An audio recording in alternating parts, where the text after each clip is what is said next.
Hi, Nick Houston here for Gotham Sound and Communications here at the Gotham Expo 2023. Thanks so much for joining us. This is their first video of the day here with Don from IDX. How you doing, Don? Great, Jack. How are you? Great. So the format for this as, no? What's happening? Oh, great. Okay. Starting again, hi, Nick Houston here for Gotham Sound and Communications. We're here at the Gotham Expo 2023. We're going to be streaming to you live all day from 11 a.m. Eastern Standard Time to 3 p.m. with a few breaks. I'm here with Don from IDX. How are you, Don? Good to see you, Jack. Good to see you. So just a little bit about the format. Since we've done so much gear coverage in NAB, we really want this to be about questions from you at home that couldn't be here in New York. So please leave them in the chat and we will get to them very quickly. So, Don, how was your trip in? It was fine. Clear sailing across both rivers. Great. Okay, so tell us a little bit about IDX. Sure. Obviously, you've got a smattering of things here. Well, as many people know, IDX is in its fourth decade of providing power solutions for broadcast and professional audio and video. And a mainstay of our line are the NP batteries. For many years, it was the NPL7. Now we have the NP9X. Difference being the NP9X has greater capacity. It's 96 watt hours as opposed to 68 watt hours with the 7. Also has power taps. Most of IDX's batteries have at least a D tap or two, and we have USB, we had USA on some, and now we've switched over to C. I just want to highlight these while we're here. Right. So there's one of the P taps, and pardon the focus, but there it is. Okay. Now, what Nick is showing is that there are two taps. One is a standard black tap that we're used to seeing, garden variety D tap. Okay. But this one is blue. And the blue one differs in that it serves as a regular D tap, taking power out of the battery to provide power to a device. But this one is blue, and what makes that different is that there's a slot in the center between the two holes. What that is for is to tell the battery whether to send power out or take a charge in. And with the benefit of the VLDT1, it has a peg in the center. And when that peg occupies the slot between the two holes, the battery knows it's accepting power and not sending it out. This is DTAP Advanced. It's on many of our batteries. The charger is a single channel charger, but we still have the JL2 Plus, which has been around a long time, and it just won't break. They last forever. It's been in the line because it works well. It's compatible with previous chemistries. So if you have something that isn't lithium ion, it'll still charge it.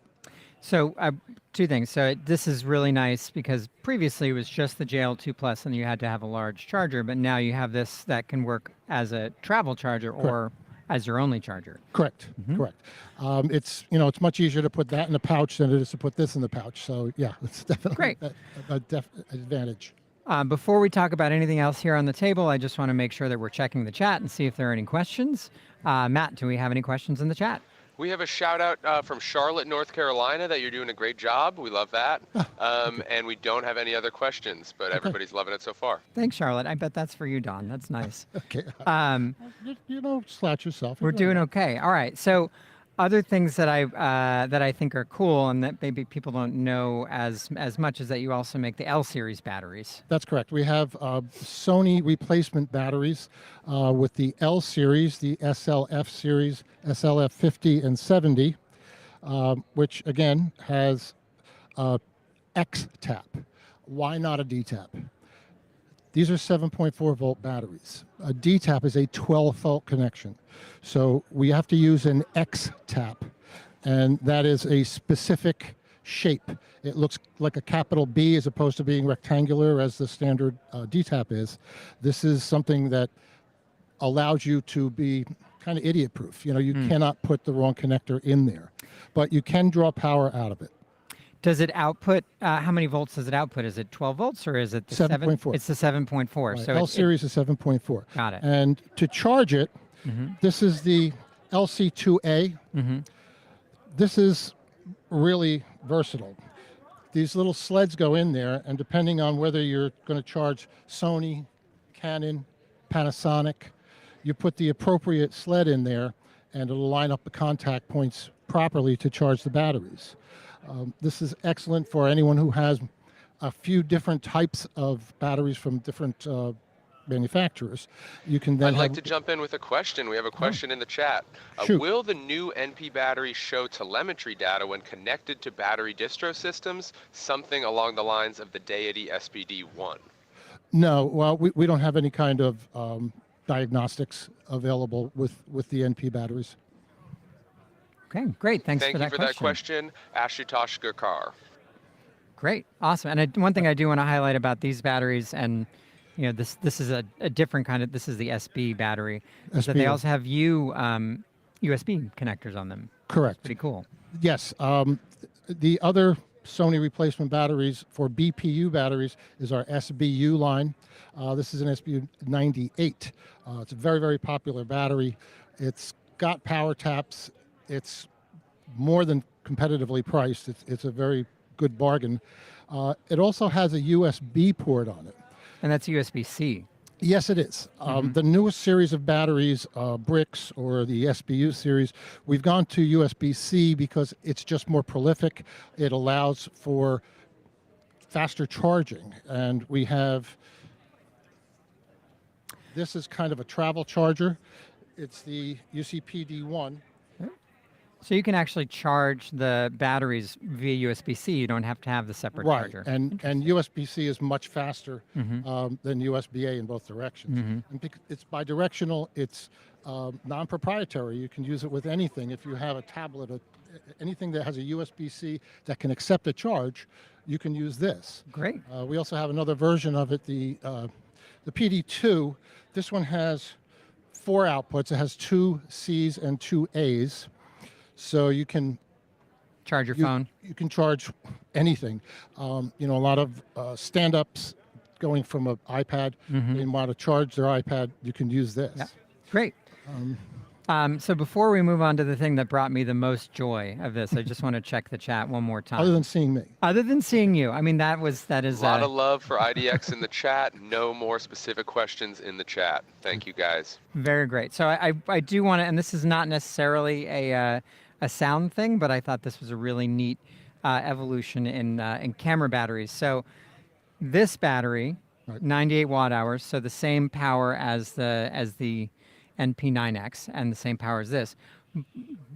Yeah, so I'll just show this off. So what's this one called? This is an iMicro battery. There's 2 of these, a 98 and a 150. What we've done is brick batteries used to be okay when cameras were bigger and higher. Now that the form factor of profiles on the cameras are much lower, it kind of protrudes. It looks like the New York skyline. Yeah, yeah. So that's just to make the profile a little smoother. This battery, as you said, provides the same power taps, provides the same capacities, but it's smaller and it just kind of looks better. It too has the DTAP Advanced, which you can use the DT1 charger, and with a separate plate that we have, a swap plate, you can put 2 batteries on it. It will drain from the first channel, automatically switch over to the second channel when it reads a certain voltage level remaining in the first battery, and the operator has to do absolutely nothing except switch the first battery out when he sees that that's been used. And you can continuously do this as long as you have batteries to put back on. All right, so we've got 1 minute left. I want to push the button. Yes, so that was your favorite thing. That's my favorite thing. So not only does it give you battery indicator, which is cool, but then if you turn it around, you can push the button twice, and it turns on this light, which I think is just fantastic. What an idea for camera operators on a dark stage, just to be able to put that battery on and actually see what they're doing. Yeah, as we discussed earlier, when I first saw it, I said, yeah, okay, that's nice. Then when I showed it to people who actually use cameras and work in dark environments, they were like, wow, is that cool? Wow, I don't have to take my iPhone out now. So yeah, these little features that we come up with are the outgrowth of situations like this where we're talking to end users, talking to people who actually work in the trenches. Yep. And tell us what they need, tell us what they desire. Awesome. Well, Don, thank you so much. We're going to head to the next table, but it was nice to start off the day with you. It was wonderful being here. Great. You know, it's like I said earlier, we have been in business for close to 40 years. More than half of that, we've had a wonderful relationship with Gotham. Well, thank and you. We're looking to continue that and Great. grow it. All right. Nick, Thanks thank for you being very here. much. We'll be up next with DPA. Thank you. See you soon.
Okay, we're back with Tom from DPA. Thanks so much for being here. As always, put your questions for Tom in the chat.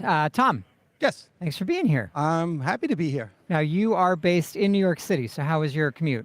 My commute was very easy. I stayed in the area, so I don't have to get and deal with the New York traffic. Ah, very cool. good. Wait, where are you? Are you actually in New York City, or are you? No, so from Brooklyn, but live in New Jersey. Right, okay, perfect.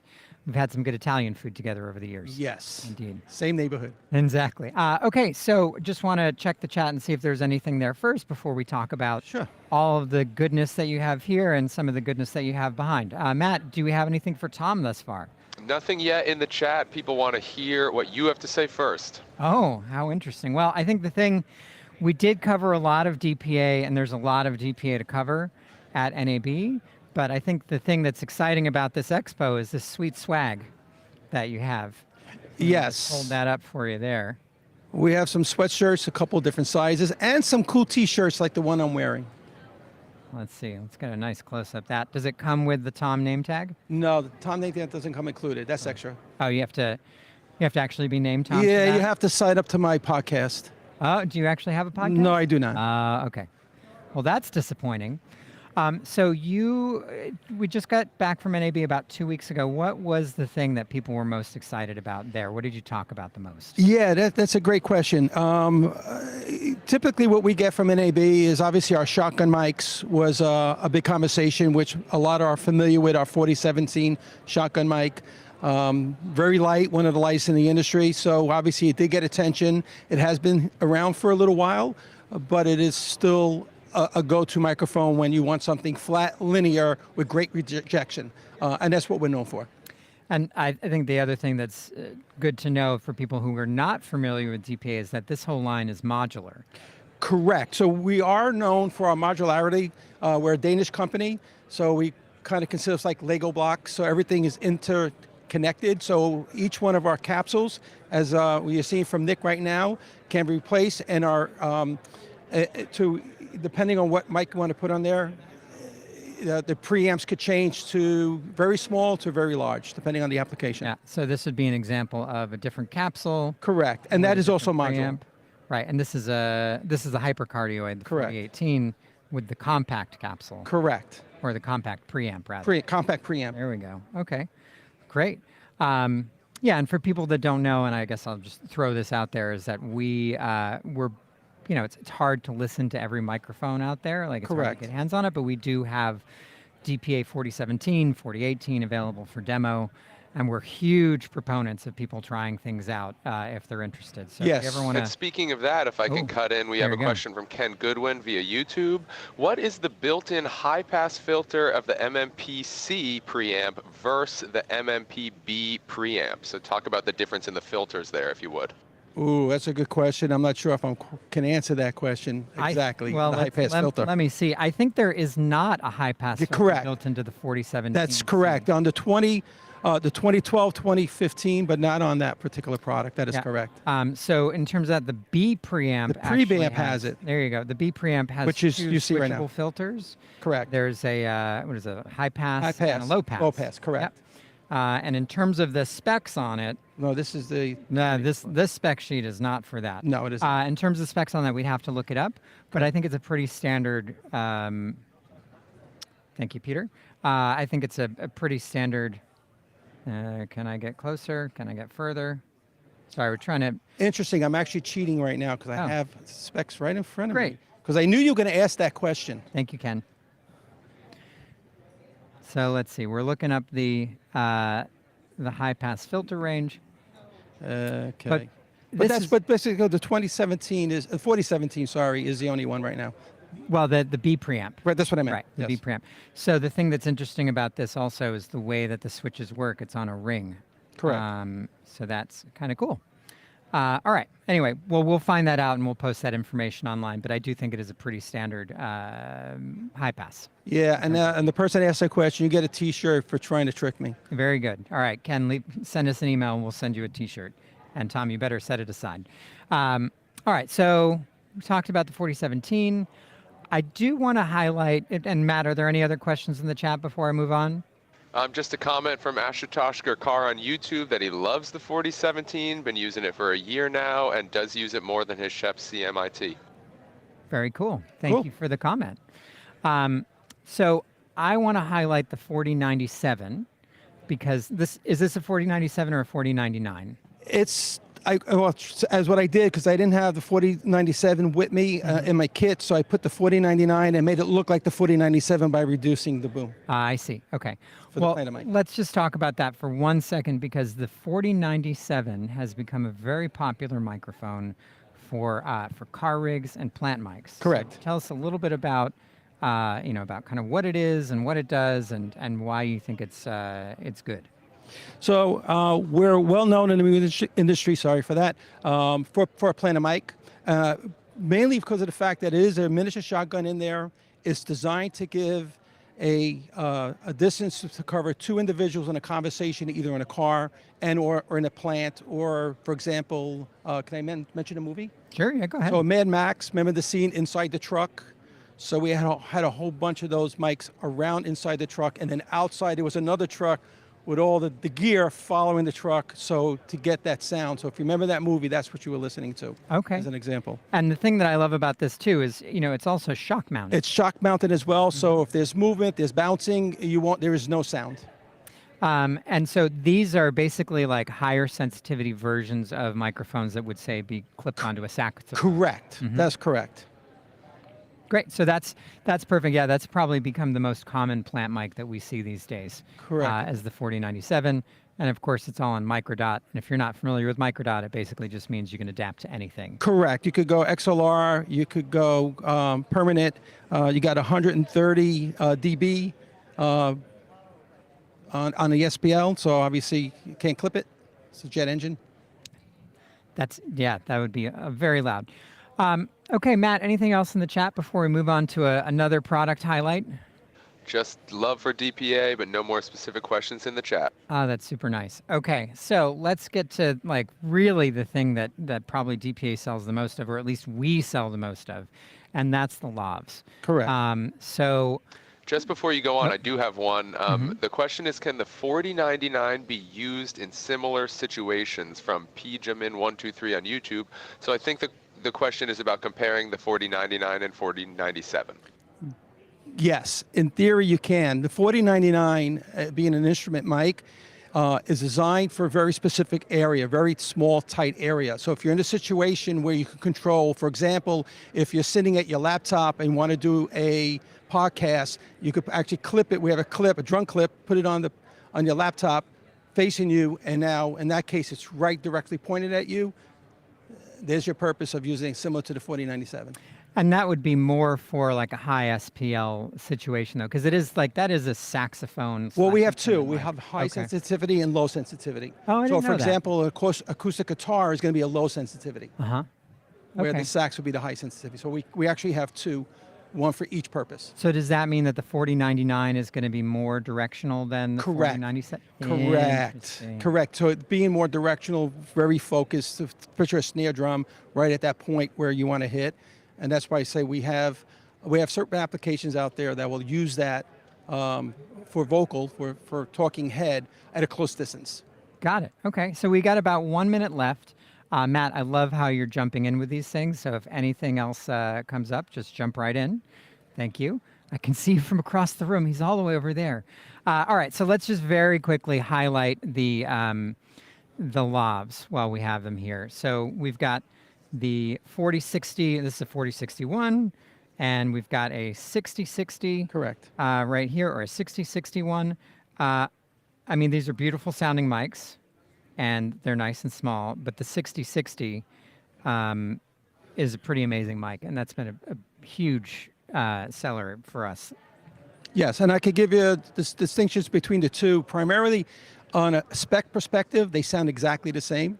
The goal of the 6060 is we had a lot of requests in this particular industry and one other that they needed something even smaller, obviously to hide the lav and conceal it even better than what we're doing with the 4000 series. But spec-wise, they basically sound the same. Yep, and they're nice and tiny. All right, great. So we got to wrap it up.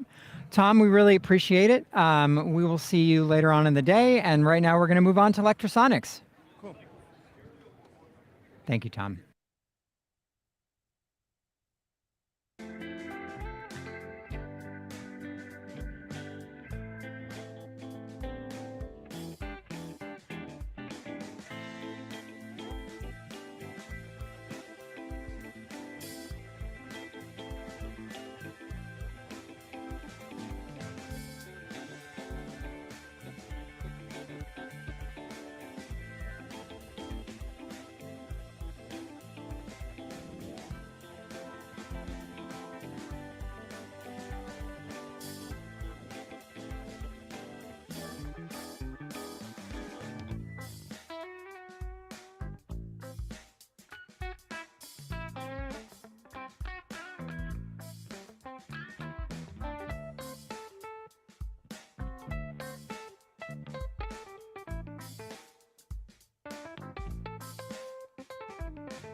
Okay, back at the Gotham Expo with Nick from Lectrosonics. Nick, thanks for being here. Yeah, thanks for having me. And you are in town from where? Austin. Austin, Texas. Not Austin, Massachusetts. No, No, Austin. different one. Sorry, that Down is south. old, Seth Green joke. Never mind. Anyway, thanks for being here. So I just want to make sure that we open it up to the chat first. So if there are any questions, Matt, as you know, just jump right in. Any questions or comments so far? Will do. Nothing yet. Very good. Okay, so the big news from Lectrosonics this year is this little box right here. Yes, the DSR-4. It is our new fully digital encrypted 4-channel slot mount receiver. New to the line, started shipping in about February.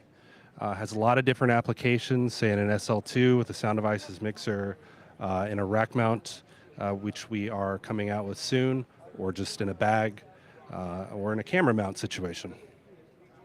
Yeah. So that started shipping in February, and it was it was a really hot item, hard to get for a while, but now things are pretty readily available. Right, they are. We are pretty much caught up on the long list of pre-orders we had, but it's a pretty quick turnaround at this point as far as availability. That's amazing. Yeah, it's just like flip the switch and things start printing. Yep.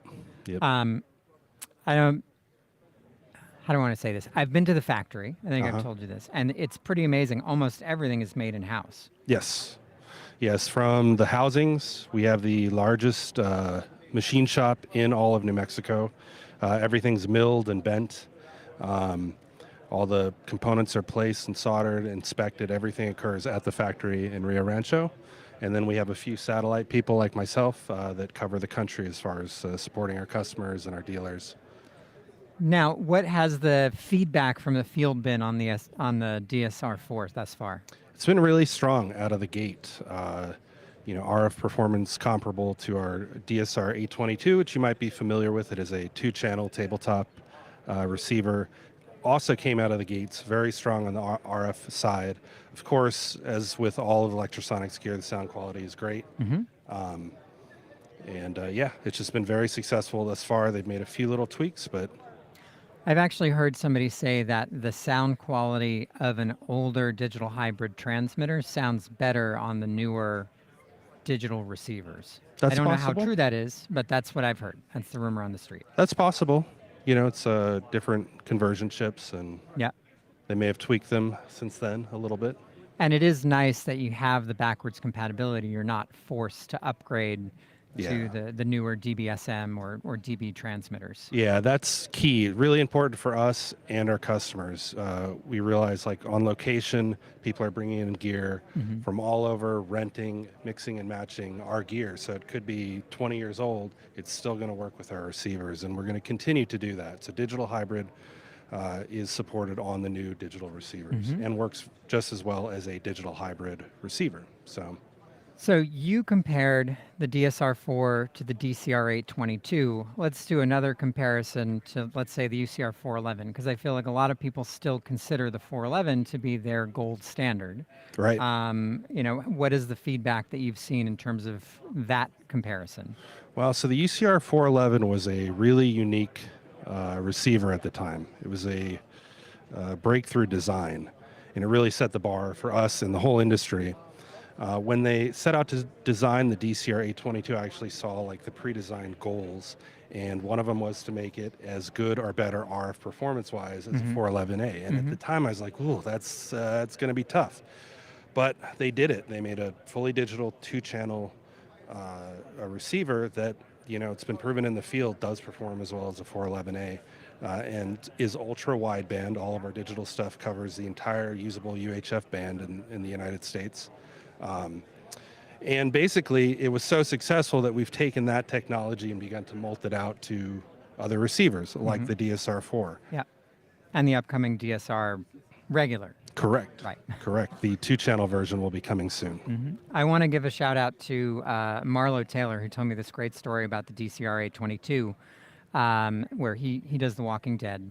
And one of the mics kind of wandered off, and they didn't know where it was, and then they actually tuned in on the DCR-822, found out it was 2 blocks away in a church in the basement. And that was the kind of range that he was getting. Nice. So he was, needless to say, very excited. Yeah. And Marlo, I hope you're watching because you're cool. Anyway, Matt, do we have any questions or comments in the chat? Just love for Lectrosonics, but nothing else right now. That's nice. So Thank you. How long have you been with Lectro? Going on 6 years now. I started at the factory in tech support, and about 2 years in, I took over the southeast region of the United States, and now I'm sort of filling in the Northeast and helping out where I can. So for having spent that time in tech support, what was kind of like a common thing that you would tell people as like best practices or tips for getting the Nick, I best actually art? do have a question here, if I Fine. may interrupt, from Brian Sound via YouTube. We're seeing, will the 2-channel DSR receiver have any different features that the DSR-4 does not have, and any future features you would like to implement? I don't believe so, but I haven't seen the spec on it. We don't usually see that until it's a little closer to release. What I've been told, though, is that it is going to be an 822, basically smushed into a smaller housing without a battery compartment.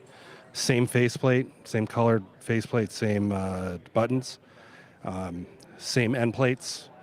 So it's one of the reasons for it is for slotting into a camera for ENG use, that sort of thing. It's going to draw a lot less current, so you don't have to be concerned about what the fuse is on a camera, internal fuse. So it's going to fill a niche. It's not going to be that much different. One big difference will be that it's constantly going to be in vector diversity mode, which means there are still going to be 4 receive circuits built into it, but 2 receive circuits will be working on each channel coming in at a time. That's a feature that's on the DCR 822, and you can actually switch a DCR or DSR 4 into that mode in the diversity settings, but otherwise it runs in switch diversity as a 4-channel unit. So that is a big difference.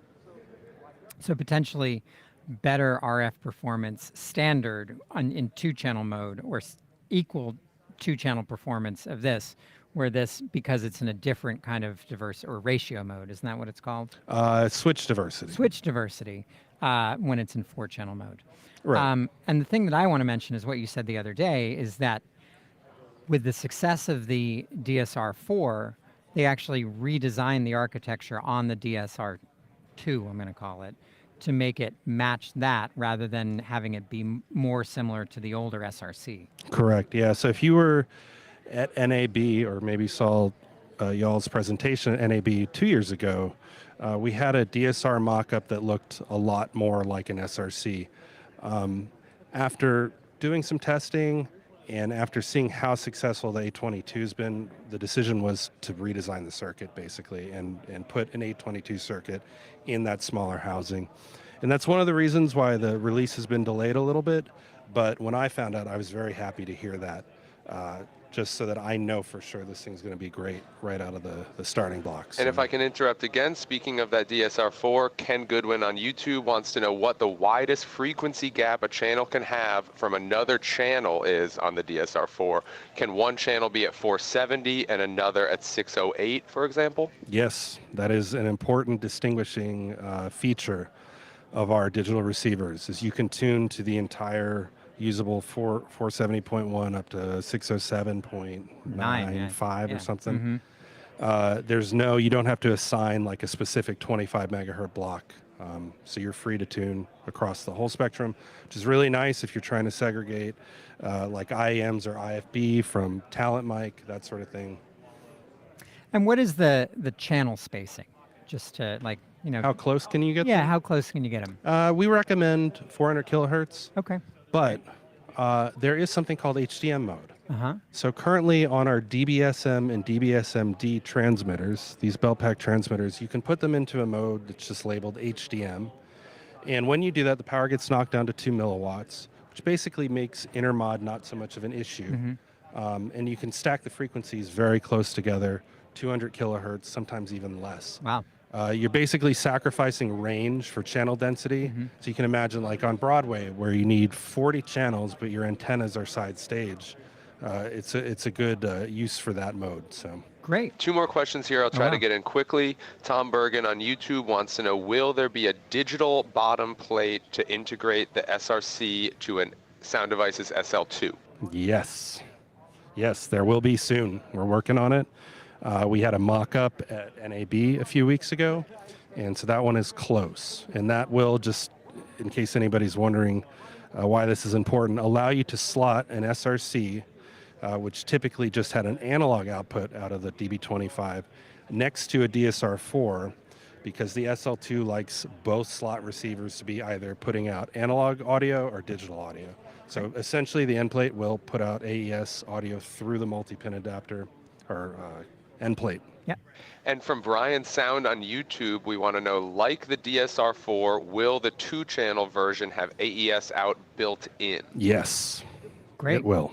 Perfect. All right, Nick, we got to move on to the next one. So I really appreciate it. And everybody who asked questions on online, thank you very much. Thank you all so much. We're going to move on to Reading Audio soon. Leave your questions in the chat and we'll see you. Great. Thanks, Nick. Thanks.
Welcome back to the Gotham Expo 2023. Here with Scott Bolin from Reading Audio. Bolin! Me, the one and only.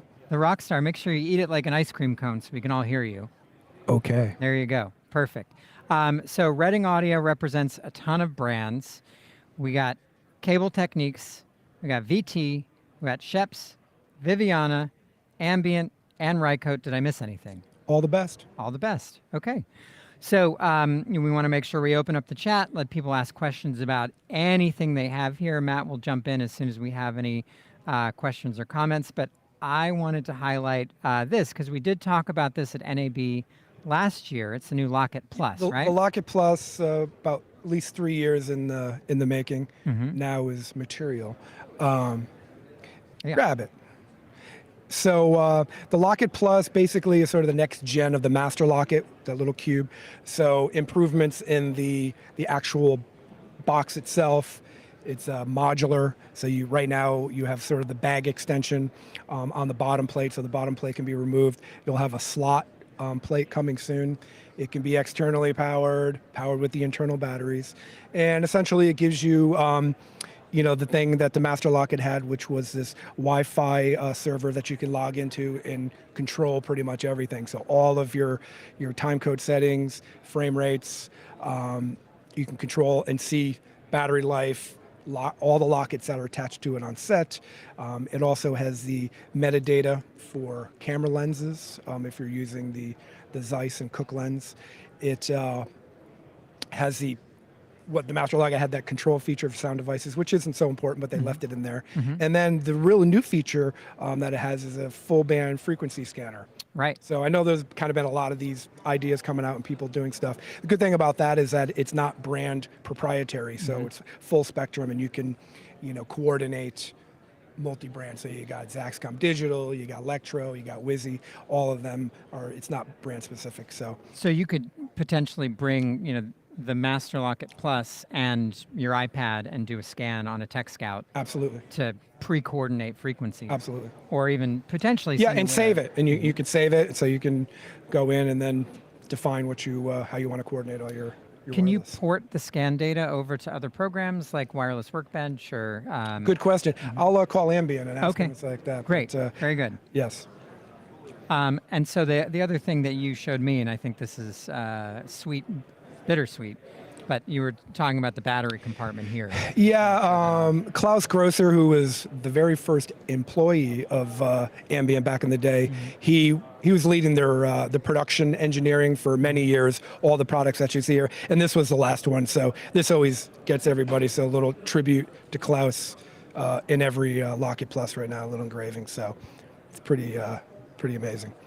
So. Yeah, he was very important to all the development of all the Locket products for years. So we'll miss him. Great. I do have a question from YouTube. Ken Goodwin, and very engaged right now, says, looking forward to hearing more about the Rycote SC08. Oh. Is that the bidirectional? That would be this guy. Oh, The Super SC for Super Cardioid. That's this guy right here. You have a camera on there, I see. Yeah, I sure do. Lovely.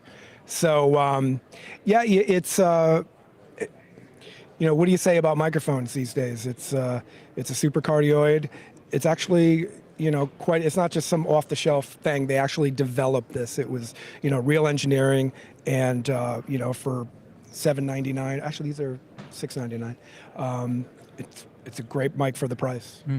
So you really just have to try it. I mean, mics are so subjective. You really just need to try it and see how it fits into your workflow. But I think you'll definitely not be disappointed. And are those shipping now? Yep. Okay. In stock, ready to go. They just introduced a bidirectional one, which isn't real yet. That's this one. You can see it right there, but it's not actually a product yet. But that'll probably Q3. That'll be available. Cool.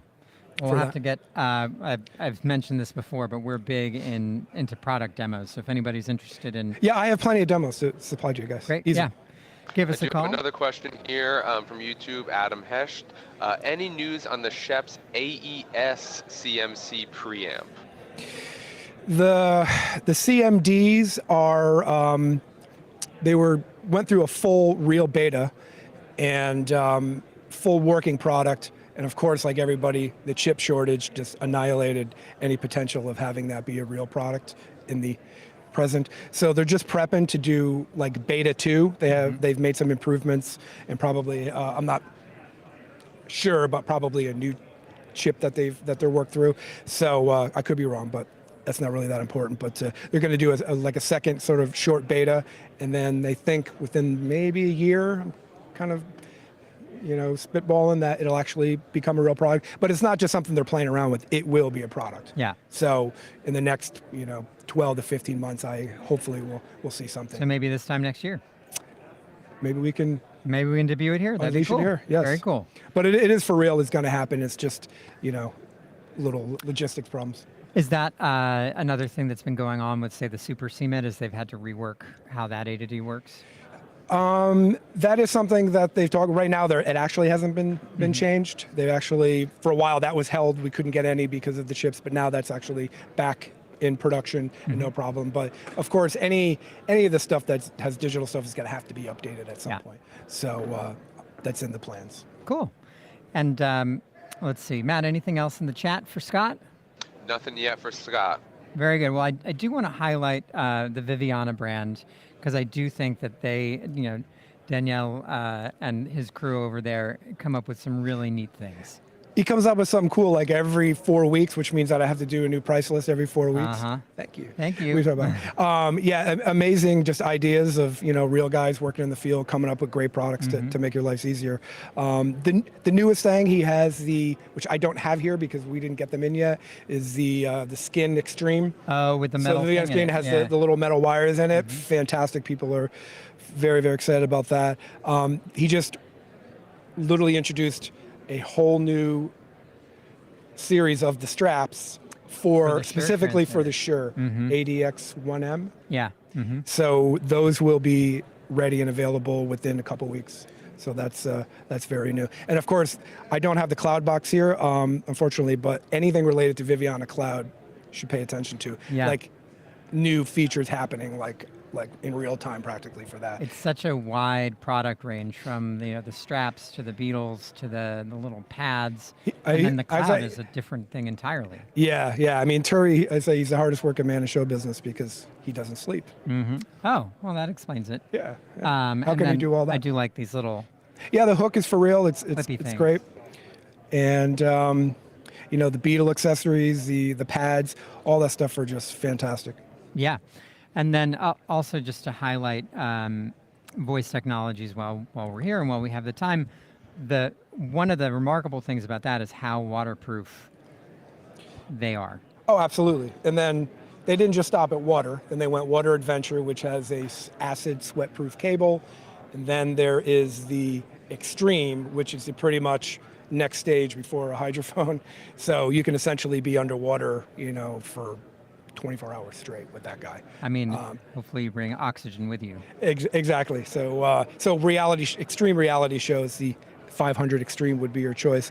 And then the coolest thing that we just introduced besides the water is the new headset using the 500 capsule. So the Duplex 500, literally a amazing headset sound on this guy. Because the VT500 is known to just be a really smooth, nice sounding lavalier. So as a headset right here, it's perfect. So this will be shipping in like a couple weeks. Cool. And the other thing I want to highlight, and Matt, I know we're wrapping things up soon, so if there are any questions, jump in, is we do love your Cable Technique connectors. They're I do too. Fantastic. I do too. Yeah. So we're adding new cables for new stuff. Constantly, the new questions we're getting is for the DSR4, and all those. Everybody wants the digital cables for that with the low pros and stuff. So we're working on that. That'll be coming out. So we do have things already for that, like our little TA5 to 2XLR. So if you're doing analog, we already have that. It's not this short. This is just a sample. It can be longer lengths. And then, of course, for using digital cable, like 110 ohm AES cable, we're going to have some options for that too.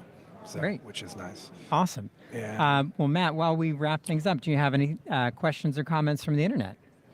Beautiful stuff. All love for Reading products. No more specific question. Awesome. All love. All love. I like that. Perfect. I like that. And for people who haven't interacted with Reading directly, it's your staff and you two They're the best. are really a pleasure to work with. They're great. Yeah. I'm all right. Yeah.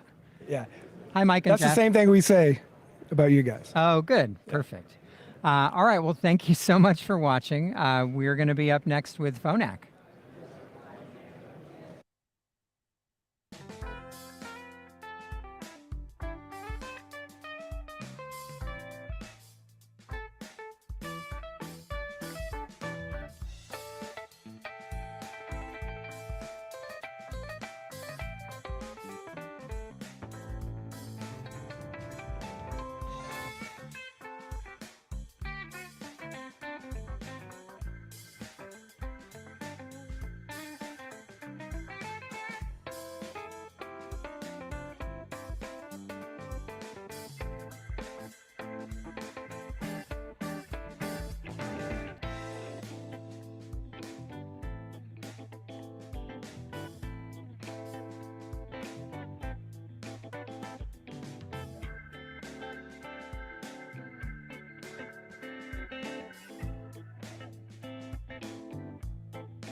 Okay, back at the Gotham Expo 2023 with Jeff from Diplex. How are you, Jeff? Very good. How are you? And when I say Diplex, I mean, obviously you represent a lot of brands, but the brand that we know you for most is Phonak. Phonak, absolutely. So we got the Roger, but I do want to highlight one thing, and I don't know if I'm framing it right, but I've got one in my ear today. Yeah. Thank you for using it. It's, I think, been helpful for your production today. So, yeah, thank you. It's really nice to have it be wireless. At Yeah. NAB, we've got the little coily things going to wireless phones, but I'll just, I don't know if we're live on me or not, but I'm going to pan that way. We have this giant rig. There's Peter and Jordan and Melissa. Hey. Anyway. And we both have it on, so I have it on as well. Yeah. There you go. So there's that. Wait. Really easy. There. Perfect. Yeah, hard to see. That's good. That's the whole point of it. Absolutely. So you're from Canada. I am, yes. You can tell maybe by my accent. Well, it's just because you're so nice. That's really what it is. So I just wanted to open up we talked at NAB. Yeah. We talked about the Roger and the Roger ecosystem a lot, so I don't want to hammer people with that too much. I do want to open it up for questions and comments. So Matt, jump in whenever you have something. The thing that we always talk about, and just to highlight again, is that there are two different colors available, which is pretty fun. Yeah, and I find that even the brown one, I mean, it really hides in the natural dark spot of your ear canal quite well. So I always like to tell people about that one. For anybody, for any skin tone, I think it actually hides a little bit better, in my opinion. So yeah. Yep. So there's the brown. And we're fitting right in the ear canal, right around the first bench of the ear canal. So quite tiny, and as you said, right in there, you can barely see it. So yeah. And so the other thing that we talked about, and this is new for me, is this thing. And I'm not talking about the ear, but why don't you tell me about this? So this is a product line called Serenity Choice, and basically what it is a passive hearing protection plug that allows ambient noise to travel through the plug. It gives you 12 dB of natural sort of the noise suppression. And what it's doing is, and what's unique about it is there's a patented screen inside of it that allows all of the frequencies to come down by that 12 dB equally. And so oftentimes some other products like this will filter out, say, the highs or the lows, so it actually doesn't sound that natural. So what this allows you to do is have hearing protection in at all times. We have a nice communications adapter. It's called a comms adapter, which can go on any coil cord. And so then what this does is when somebody has their coil cord in their ear, you still have a very clear ability to hear your ambient sound rather than, say, a typical mushroom plug where you then are locked out of that whole space on that side. So it's something relatively new. As you know, at Phonak, I mean, we are in many different markets, so it's not always a focus for us. Obviously, in studio broadcast, our traditional wireless discrete earpieces are we've been doing that for 30 years. But we're always in different markets, and this is something that just came out in about a year and a half ago for us. So yeah.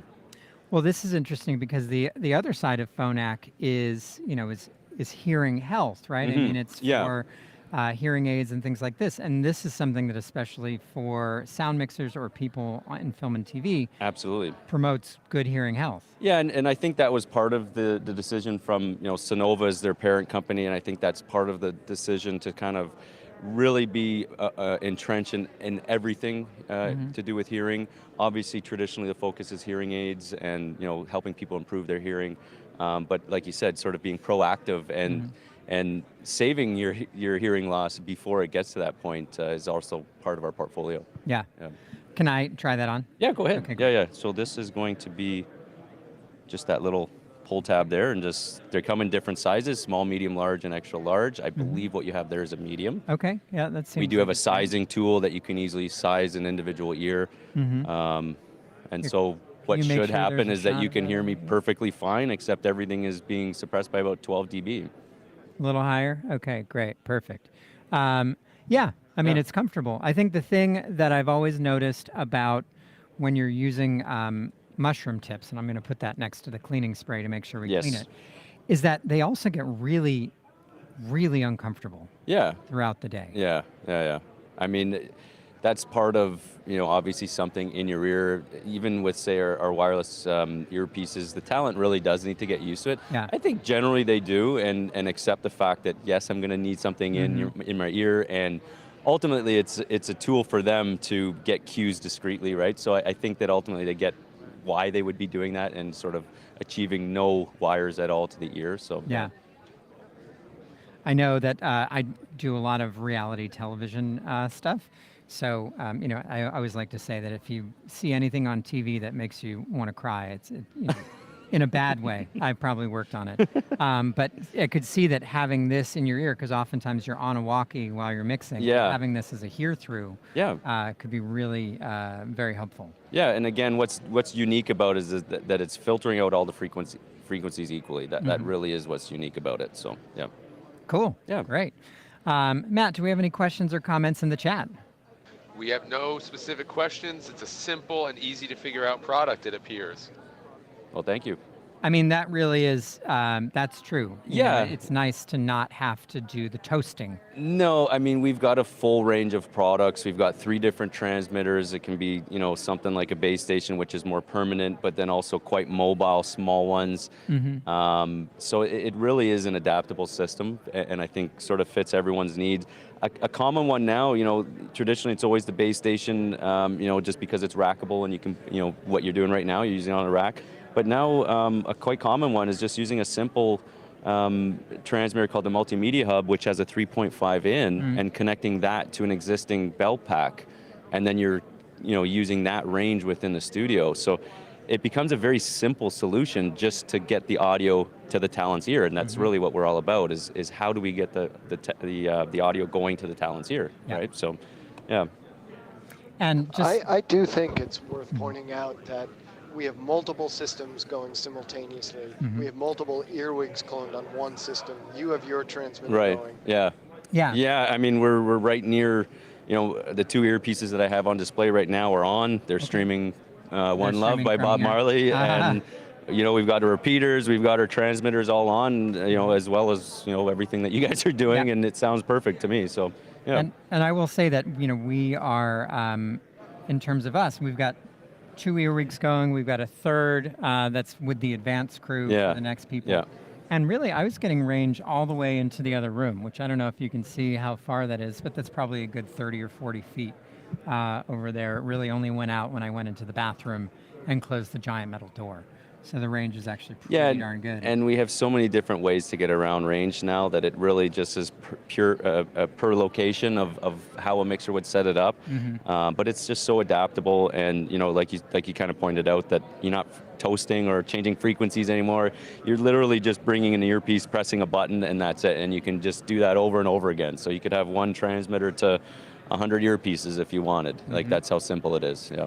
Because with the old system, if you, let's say you had 25 earpieces out, and then you got into a situation where you had a bad frequency, they all had to come back. Yeah, absolutely. And they all had to get retoasted. Yeah, and that was a 1 or 2 minute process per Absolutely, absolutely. So to me, it's just, aside from the fact that it's so small, so much smaller than our previous Invisity earpiece, twice the audio bandwidth just for clarity, no white noise, no buzzing at all, no interference. So it really is, in my mind, night and day. And once a mixer gets used to, how the setup is and how many different ways we can set this up, I think that's where it gets, I kind of like it that, a mixer can get creative and kind of come up with their own individual creative ways of how to set up the system. So Yeah, we had, we're working on an interview right now with Chris Welker down in New Orleans, who's using these, and he had a really interesting little setup where he had a C-stand with a plate on top where he mounted a transmitter and was feeding the transmitter from an IEM, and so he would just move that around set to get it close to set, so he could hop to the transmitter, and then the transmitter would hop directly to the earpieces. And he had really good success with that. Yeah. All right, well, we're getting ready to wrap things up. Matt, are there any questions or comments for Jeff before we move on to Sanken? Just love for Phonak. Very well, good. thank you very much. Awesome. Jeff, Thanks, thank Nick. you so much for being here. It really is a pleasure to see you Thank you. all the time. And we will talk to you soon. Absolutely. All right, we'll be right back with Sanken.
Okay, and we're back with Garrett from Sanken. Buddy, Thanks for being here. You flew in from the West Coast? flew in from Los Angeles last night. Welcome to New York. Thank you. Happy to be here. West Coast. Well, thanks for being here. How was your flight? It's great. I'm excited for the show. It's been good meeting all the vendors and some of the guests so far. Awesome. Yeah. Yeah, we're just getting rolling here. So I want to make sure that we open it up to questions for people online that can't be here. Excellent. Please put them in the chat, and Matt will ask them. I'm going to preemptive strike people. Jim at NAB teased that Sanken was in development on a new lavalier. Is there anything you can tell us about that? I can't give you any specifics because obviously it's still a very fluid situation, but we're experimenting with different form factors and trying to take consideration and how people are using the microphone and where some aspects of the current model could be improved in particular applications. So it's not trying to replace the COS 11D, but it's trying to open up new avenues as a new toolkit for different situations where it might have been more difficult to use in that scenario. So we're trying to expand the utility and give it a brother instead of completely replacing the classic model, because it's really a tried and true design. Got it. So something new coming. Very cool. So in terms of Sanken, now what's your background? Are you you have a sound background? What's your sound background? I have a mixing background. I worked with Hans Zimmer for 2 years as a score mixer. I worked in studio recording at Henson Recording in Hollywood. So I have a lot of post-production mixing and score mixing, and predominantly that's my background. So actually location sound was a little bit new to me because I was not a location recordist, but it's proven to be a very versatile and interesting industry. It's very high-tech, fast-moving, and things need to perform well under difficult scenarios where if you're in a studio, you might be able to replace a mic or you have some time to fix things. But if you're on location and you need things to happen or you're doing a documentary, you're recording the story as it's happening and you can't afford your equipment to be failing on the job. So how did you get involved from that world into this location sound microphone world? So Sanken has 2 different lines of microphones. So they have a chromatic line of studio microphones, and this is their production line. So I came in under the chromatic line of Sanken microphones, and then I branched out and learned about all the location side of what their business is, because predominant amount of Sanken's business comes from their COS 11, their CS3E, which is a classic long form shotgun microphone, and our newest microphone is the CSM1, which is proving to be extremely popular for run and gun, boom pole mounting, camera mounting, working in really difficult and hostile acoustic environments where maneuverability, lightweight, and natural tone is really important to the storyteller. So with the small size and form factor, you don't compromise on the vocal quality or tone of who you're recording to ensure that you have just as usable audio with any other microphone you'd be using in your toolkit to have a seamless transition when doing post-production mixing. It's been a really question popular from microphone. YouTube, if I may, from Felix Golenko about the CMS 50 MS mic. Will there be a CMS 50 MS mic with a more directional mid capsule? The CMS 50 is great, but having a supercardioid or shotgun mid capsule and a lower noise floor would be very appreciated. It's a good question. There's currently nothing on the slate, but that does raise a good point, because a lot of people have been using the CMS 50 for run and gun operations or documentary shoots where you might want to switch, depending on which scene you're in, from dialogue to natural ambient sounds. And a lot of people have been using it as a mono source, but obviously it's not going to have the same directionality as you'll have with the CS 3E or even the CS1E if you're using it in that type of scenario. So nothing currently in development for it, but I'll write it down and speak with some of the engineers, because I know we're always looking for new products and new designs and how to improve upon what's been done. Because the jump from the CMS 10 to the CMS 50 was mainly a form factor one. So getting it into a standardized capsule size that you can actually boom pole mount. If anyone's familiar with the older predecessor, it was a pretty large microphone, so you need a custom situation to get it on any sort of boom or camera. Great. Great question. And so we're on the books as, CS3 directionality with an MS functionality. Yeah. Great. Okay. So coming from that recording world and learning about all of these location microphones, what was the thing that kind of stood out to you, and what did you have to learn the most about? Capsule configurations. So I would say in studio recording, you don't have to deal with 5 capsule microphones, 3 capsule microphones. Sanken shotgun mics like the CS3E is a 3 capsule design, and that allows it to have the hyper directionality you really need to work in the field. And that was something that was very different. And also the reliability and the quality of the microphones being used. I deal with service in the US, and I get CS3Es that are 15 years old, and people are still using them as their everyday drivers. And they can really stand up to a lot of abuse and keep giving you great audio every time. Yeah. I guess in the studio, you're not going to have it on, under a rain tower. Yeah, it's not raining usually in the live room, and you're not dealing with humidity and people banging into things and things falling in the ocean. Dealt with some saltwater repairs. Oh, interesting. Are they able to repair those, like when they send them back to Japan? If it's new enough, because the microphone's been in production for almost 20 years, that some of the old ones, there's no components for it anymore. So at some point, they designed the electronics to be compatible with newer components that were on the market. So we can repair most of them, but if it's some of the really, really original ones, it depends on what's available. It's just a parts problem. Yeah. Oh, that makes sense.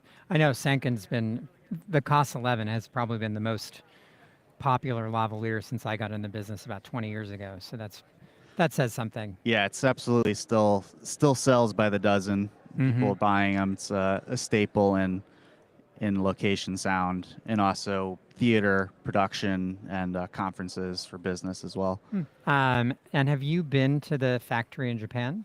Not yet. Okay. I'm really excited to. I work closely with them, but I haven't made it over there yet. And what's that like? What's the time difference, and how is the Working with interaction? Japan, it's usually you send them a message overnight, and then the next day you wake up to a little surprise. Okay. But they're really intelligent guys over there, and really they still hand assemble all these microphones, which is insane. So we sell hundreds and hundreds of them every month, and every month we get huge shipments of all the different lines, and it's crazy to think that it's still a small family operation. They started in 1925, and they've kept it private and kept it 1925. I did not know it was that. It's almost the 100-year anniversary of Sanken. Yeah, it's coming up to 100 years. So, okay, great. So new lavalier just in time for number 99. Exactly. Perfect. Okay. Matt, any other questions or comments for Garrett while we have him? Did just get a comment from Felix on YouTube. Felix Galenko, thank you. The CSM1 with a figure 8 capsule would be perfect for small applications like documentaries. Interesting. That's a good thought. I haven't considered that. A figure 8 CSM1. Yeah. So basically, instead of the CS3E with an MS configuration, a CSM1 in MS configuration. I like that. It's almost like a CMS 50, but you turn off the mid channel. Right. Would get you close. But it's a good thought. Very cool. Thank you, Felix. Thank you. All right. Well, Matt, anything else before we head on to our next stop? Just love for Sanken. Very great. Garrett, thanks for making the trip. We really appreciate it. Yeah, thank you, Nick. Great to see you. Great to see you. Enjoy the show. Enjoy New York. And we will see you soon with ClearCom. It's great to be here, and thanks for having me. Okay. Thanks.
Okay, and we're back with James Schaller from Clearcom. James, thanks for being here. You're welcome.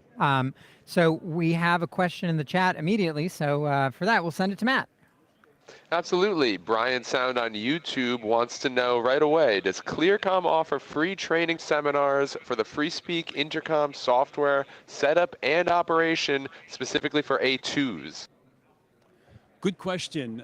Specifically for A2s, probably at this point, not yet. We have some simple setup software, or excuse me, samples of the software setup on YouTube channel. Check that out under the Clearcom channel. It's quite a bit available.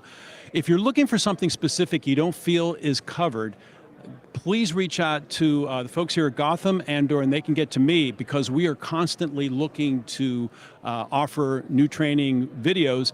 And what really helps us is when we get input from our users or for people who want to learn more. Tell us what you need, because we're very happy to create specific training videos to address those issues. And we did recently do an in-person training with Clearcom here at this very space, just in the other room. Okay, very good. Yeah, we're pretty much into training. We have a couple of people dedicated to that full time, and so give us your ideas. And thank you. It's a great question. We know about the FreeSpeak, we know about the Arcadia, but my eye immediately went to that box with the screen. So what does this button do? It's not a button. It's not a button. First what of about all, the red one? Okay, I'm going to get him a training video. Very right? good. Okay, this is Equip. We're showing it here. It's not been officially released yet, okay, but we're starting to preview it. It's a system that can support, first of all, as you'll see here, this is an all-in-one headset, wireless headset. It's all full duplex, and the transmitter, there's no belt pack. The belt pack is actually, if you will, included in that. So it's capable of supporting up to 40 users, full duplex, across 4 of these transceivers. And over here, this is your transceiver. We have one that's active right now, and that's just a straight Cat5 run. There's no Ethernet network or anything needed. So it's pretty much a plug-and-play setup. And so you can scale it from just one transceiver that can support 10 belt packs, or excuse me, not belt packs, 10 all-in-one headsets, to as many as 4 of the transceivers, and each one can support 10, and that's how we get to 40. So 4 times 10 is 40. I did not know that. I learned. We're going to do another new. training video for Very you. good. Okay, Also I'll be known on as elementary math. that. Okay. But what does this not we didn't get to the blue we button. didn't get to the blue It's not not a button. button. When, typically, like on our DX products, which a lot of the camera crews use, they have to go through a pairing process, right, where they go in and they register belt pack 1 to this base station. Well, all you do with this is you basically just take your belt pack out and you hold it up to the circle right there. Pairing is complete. So it's very easy. Yeah. All right, show that again just one more time so we can get on the close-up camera. So if you were setting this up for the first time, these are already registered, so it's nothing's going to happen. You would basically turn on the base station, light up a belt pack with the lithium battery included, and you would just hold it next to that button right that circle, and the pairing completes.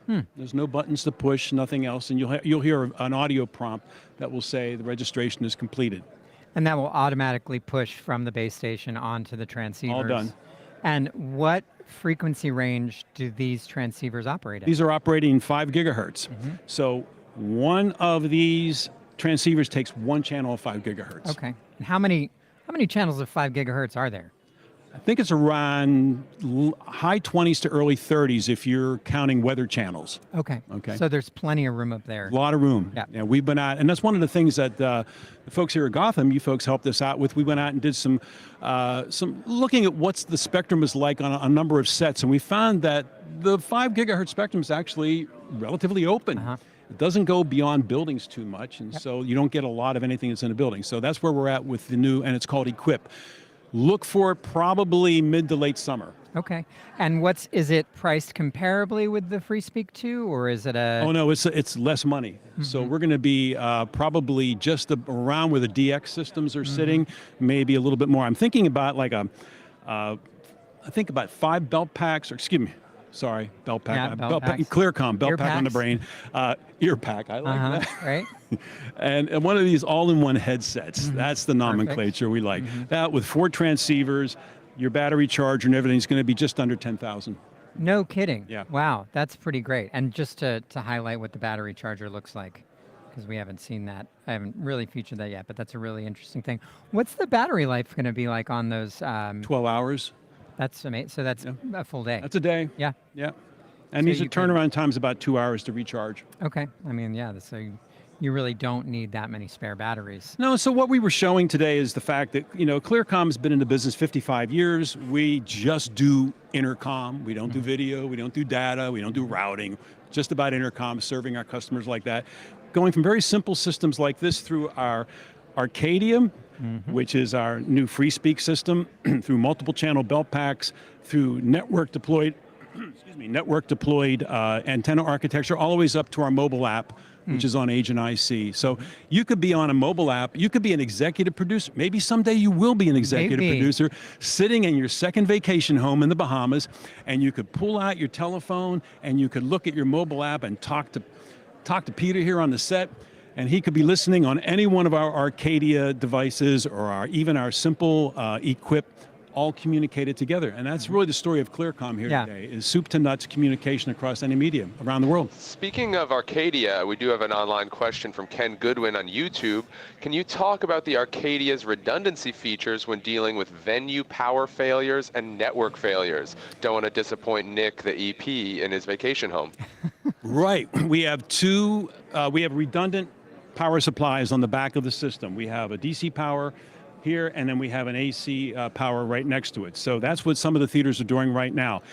LAN redundancy, we have a couple of approaches for that, and we have 4 IP addresses, so we have redundant networks that can be set up.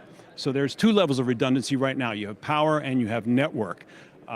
There's a few other areas our product management has been talking to customers about redundancy, and there's some white papers that we've developed to help people think about when they plan a system. Okay, I want to be redundant, but as the question pointed out, are we talking about power redundancy? Are we talking about network redundancy? Are we talking about crew redundancy? I mean, some of the times there's people doing things there that we wish we had backup for, okay? Yep. So check out the Clearcom website. By the way, can I plug the new website that just look for it in June? It's super smoking fast. Oh. That's cool. Two things I want to mention about redundancy to amplify Ken's question. One, our system here is running on 12-volt DC power. I'll switch to it. So this is all 12-volt DC. And the other thing in terms of redundancy is, in terms of network redundancy, we have lots of different options and for connectivity with 4 network ports, including fiber, built into the unit itself. Yeah, so I should mention that in terms of the setup, and we'll do our own setup video, but you and I are on earwigs, so that's how we're hearing. But our earwig transmitter is actually connected to our Arcadia base station. Okay. And so then everybody else here is on a belt pack. And I guess Matt, is there any other questions? Because I do have a question that I want to throw out there. I think go ahead with your question. We have no other specific web questions. Why intercoms for a film set over, let's say, just doing walkie-talkies? Great question, because a lot of people who come by our table, we had a few this morning, are very familiar with radios. Okay, that's been how the film world has worked, of course. Radio has one talk path, so that one talk path is shared amongst many users. And as you learn how to operate radios, you have to learn. You have to let your finger off the button if you want to hear anything, okay? Intercom is full duplex, and it's designed for work groups who all need to maybe speak at once. There's no talk path to release. So that means we can have a very normal conversation. At a conversation level, we don't have to wait for anybody to release a talk path. And in theater and television production, when intercom first evolved, that was important, because if you're a camera operator and you're trying to chase down a shading issue, but I can't talk to you and interrupt you, and I'm the director and have to tell you, hey, look out for that shot over there, we need to do something. Mm-hmm. Well, that's why intercom developed, for that full duplex capability. Mm-hmm. So that's, and I think we had a lot of feedback from the sets, and I think, Peter, you had heard some of this. A number of the actors had commented they liked quieter sets. Mm.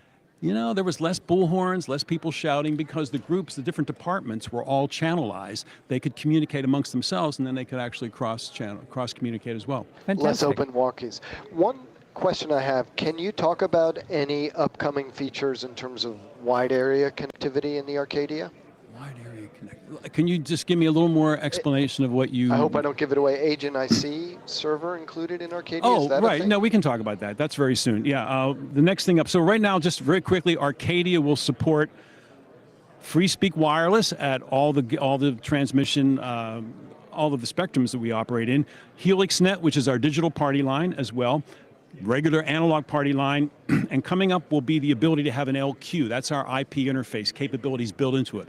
Once that is in released, and I think it's going to be late June or early July, you'll be able to host our mobile app on the Arcadia itself. Okay, that'll be a big deal because there's a lot of capabilities there inherent in that. So if you want to talk to that executive producer in the Bahamas, you know, you don't need to drop an LQ next to this. That already has been built into the Arcadia. Fantastic. Okay. If there are no other questions from the chat, we're going to move on to Zaxcom. James, thank you so much. Thank you so much. All right, we'll be right back. Have a great show here. Thank you. You too.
All right, we're back with Glenn from Zaxcom, all the way from New Jersey. Thanks for being here.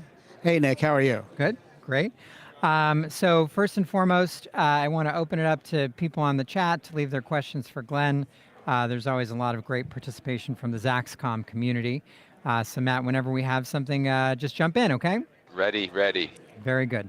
So Glenn, you just got back from NAB in Las Vegas. How was the show for you? It was good. We got to see a lot of great customers and meet a lot of people, and of course had the typical fun we have in Vegas, which is good. But no, it was good. We introduced the RX8 to GUI interface so that now you can, from a cell phone or iPad or any computer, through our web browser, have control of RX8 and basically get the feedback for metering and what have you. So, and just to give a broad overview of the system, the RX8 is a PoE-powered 8-channel receiver that could be placed on set and controlled.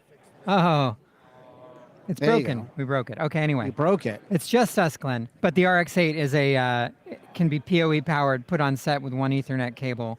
That's correct. Yeah. One Ethernet cable does it all. And the great thing about RX8 is it's compatible certainly with all of our wireless transmitters that are out there. And it doesn't just need Dante. It has AES in, AES out. It functions as a drop box so that you can put it out on set and send audio to it. So RX8 is really multifunctional, and it's very thin, so it can go great on a sound card or a sound bag. But now with the Ethernet interface to the GUI bridge, you've got full remote control as well as the Dante going over the same Ethernet cable. Yeah, it's pretty amazing.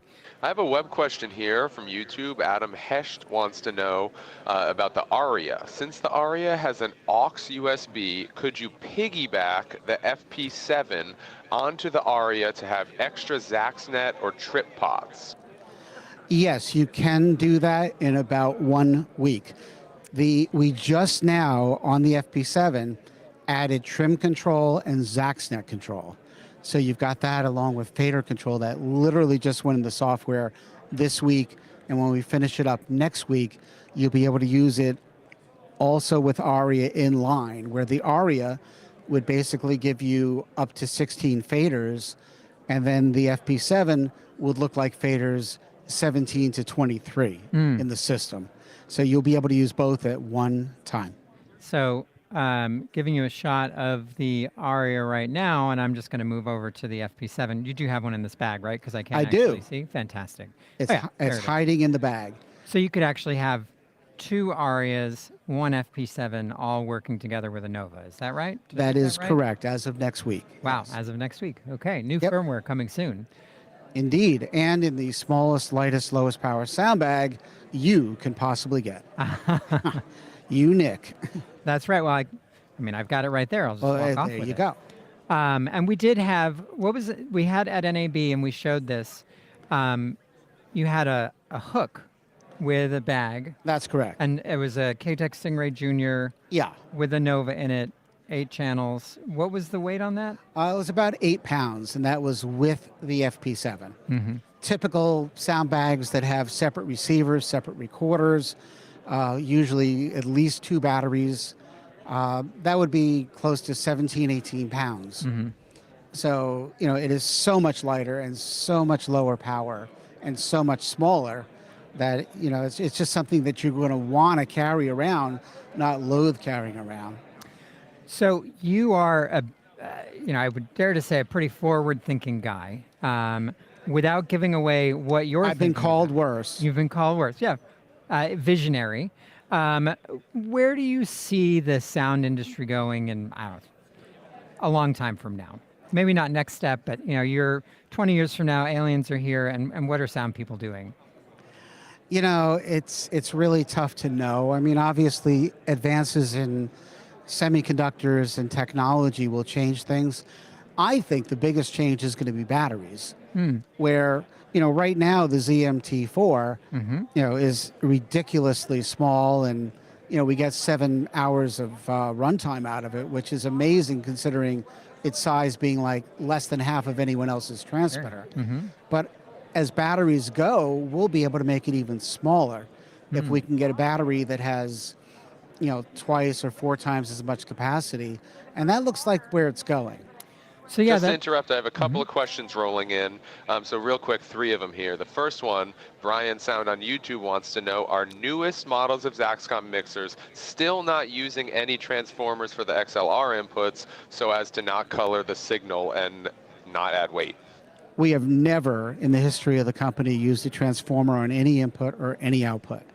We can get perfectly linear distortion, transformer distortion-free performance on everything we do. We don't believe in transformers. Fantastic. Thank you, Brian on YouTube. Next question, Peter K. Morrison from YouTube.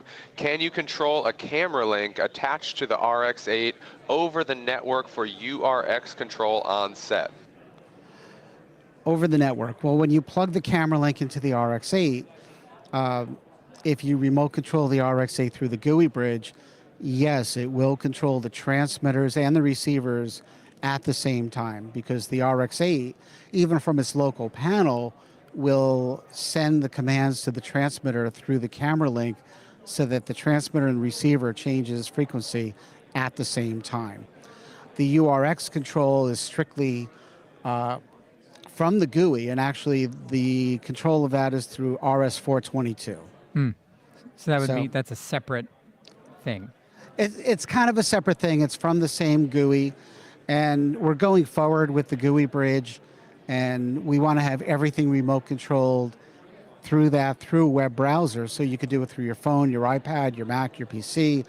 It's hardware independent. You don't have to load software. You don't have to have approval from Apple for the software. You know, it's where we're going, and we hope to have, hopefully, late this year, an app on that to control Nova through the GUI bridge. Do you have a preferred web browser? I don't think so. I think anything will work. Agnostic web browsing. Very good. Final comment for now from the web. Adam Hesht on YouTube wants to say that the feather rig on the Nova would be closer to that 5-pound weight, and it is so great on the back. So you have a fan.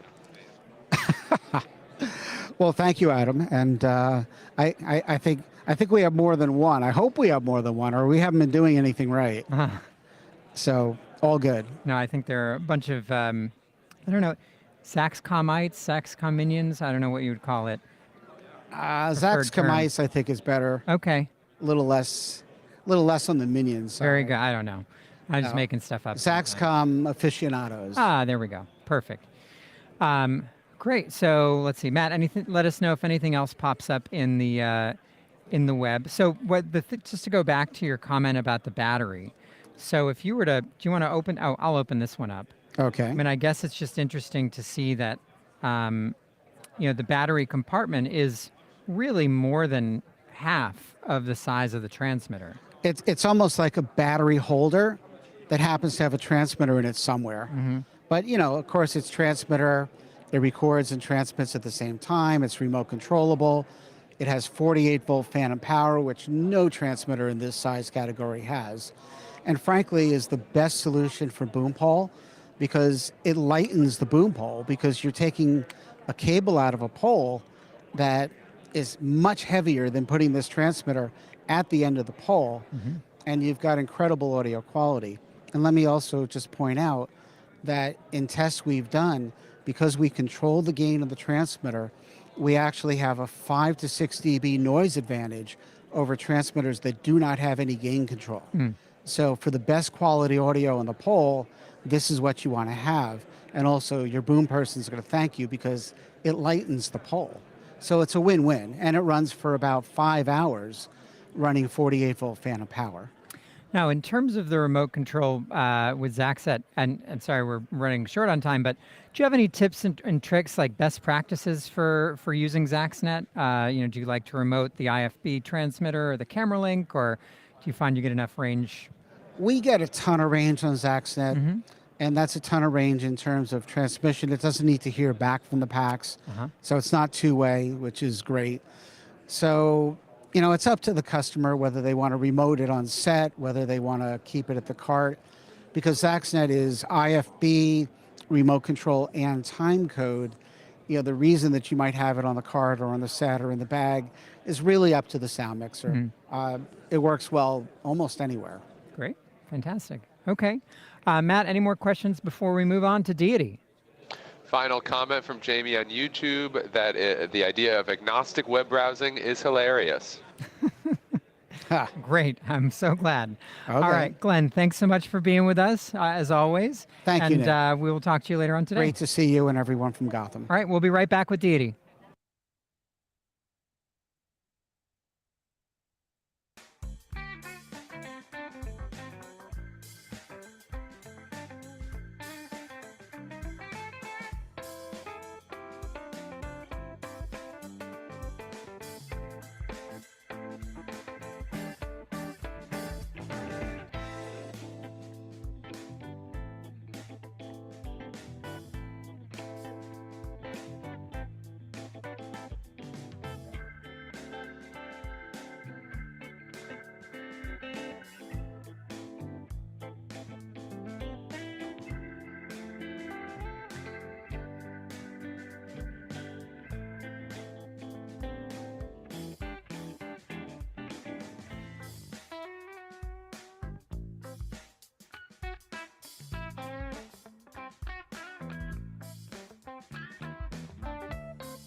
Okay, we're back with Andrew from Deity. Thanks for How's it being going? here. How was your trip in? It was wonderful. I mean, it was an easy landing. You get to see the city at night with the lights on. I mean, what more could you ask for? They do turn the lights on at night. That's true. Sorry. They do the scenic route. Like if you fly into LaGuardia, you get the loop around Manhattan down in, and it's just it's gorgeous. So anybody that has not flown into New York at night, Oh, we it's recommend a must. it. It's a must. Perfect. Daytime, flying in the daytime, gross. Yeah. So I do have an immediate comment from the immediate web. question. Ashutosh Gurkar on YouTube just wants to say he absolutely loves what Deity is doing for the sound community. Oh, thank you. I mean, it's just listening to the community. That's what we do. I can say, like, you know, in the feedback that we've received from folks, firmware wise, I mean, all the new firmware features added to the slate was all because we knew if you design it more like a computer system that runs software and just look at your options as I/O, a screen is nothing but I/O. These inputs are I/O. It's a toggle switch is just an open close. It can be encoded. Everything needs to be encoders now. We can adapt to what you guys want. And it's all your feedback that we take in that listen and make these products slightly different than they were on launch day, but hopefully more in line with what you guys want. So say a little bit more about what the new features are on that slate, because I don't think we touched on that at NAB. Yeah, so what we've done over the course of the last year is people were like, I want to be able to do a high-low brightness. And they were like, this is toggle switch on the side. Could it do that? And it was like, yeah, but you'd lose the flipping. And they're like, no one's flipping it, Andrew. And I'm like, what do you mean no one's flipping? They're like, they're not used to that workflow, but they do like high-low. So what we did was we said, cool, if the switch is in the down position, it's low. The screen, you know, top part is just low brightness and the backlight's off altogether. And if you flip it up, screen goes full brightness and the backlight comes on, and it kind of just works that way. So if you're in nighttime situations, oh, I'm sorry, actually just reverse that. The bottom switch, the brightness is top, is very bright. Yeah. And then it goes dim and the backlight turns on for night mode. I see. That way when you go indoors, outdoors, close-ups, whatever you needed to do to adapt without changing the settings of the camera, you can just toggle the switch back and forth. So there's two settings. And that kind of came about because people were like, I hate diving into the menu. I also don't want the camera AC to dive into the menu to change brightness. I wanted to stay locked fairly tight so that the AC doesn't have much to do. Yeah. And so we just said, cool, well, we have this switch. We'll just change the switch. Nice. Yeah. Awesome. And then some other stuff like the always on. Some people said, I just want time code always rolling. Even when we clap it, I just want it to always stay. And I'm like, okay. So the always on was an option that we've added post launch. And that's a software option. It's all software options. So yeah, once you kind of get your slate in and you do an update with Sidus Audio, the thing just kind of becomes whatever you need it to be. And then all that stuff's available through Sidus Audio. Amazing. Okay. Matt, any other questions or comments in the chat before we move on? Just all love for Deity in the chat. Very good. So one thing that I want to point out is that the new Deity wireless, the Theos, Yes, right? Theos, yeah, I've got it here and here. This one's yellow. Yes, these are alpha prototypes from 2022 that I still have kicking around, and then this is the 2023, more like a beta prototype type one. These were originally made in plastic, just so we could quickly make them. And then we moved over to the CNC metal aluminum case that you can see here. And then we kept this one in the raw form to kind of showcase the build of what's going on with it. I was going to say, I love the yellow. I just think it's really slick looking. Yeah, I mean, I liked it too initially. It looks so good in the 3D renders, and then you see it in real life, and you're like, that's a lot of yellow. And we've gotten teased with that sometimes in the past. So we went more traditional, old school, all black. But with that colored screen, there's still some yellow on the boot up, so we like that. Let's see. Okay, cool. And so the other thing, or there are a couple other things that you introduced at NAB. Nick, I would love to jump in with a question from Facebook, if I may. Ivar Kovalvik wants to know, is there any protection against file corruption on the Theos transmitter?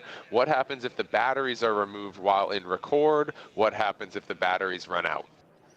So in order to remove the batteries while recording, you would have to open up both metal locks on either side. So just hitting one will not open the door, as I can show here. I'm hitting just one and the door won't open. So if you're getting to the point where batteries are coming out of the units, it's purpose driven and someone just wants to really kind of ruin your production. And at that point, they'll do a lot of other things to your stuff too. I don't know how to tell that.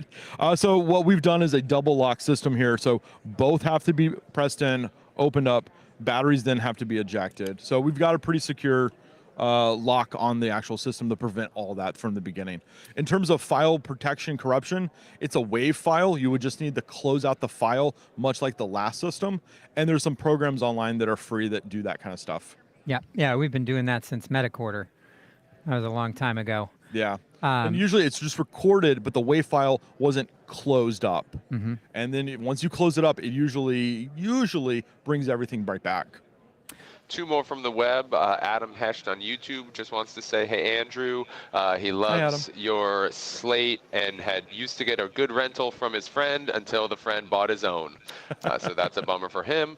And then we want to say that Brian Sound on YouTube wants to know, does Deity have any interest in making a super slot compatible dual channel receiver in the future, or a small dual receiver with AES out on TA3 male connectors?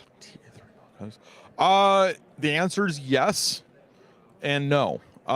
We don't have any desire to do a dual channel slot. Dual is boring. Think 20. And at the same time, these are already kind of small enough, we think, for dual. So like slot doesn't get us any smaller.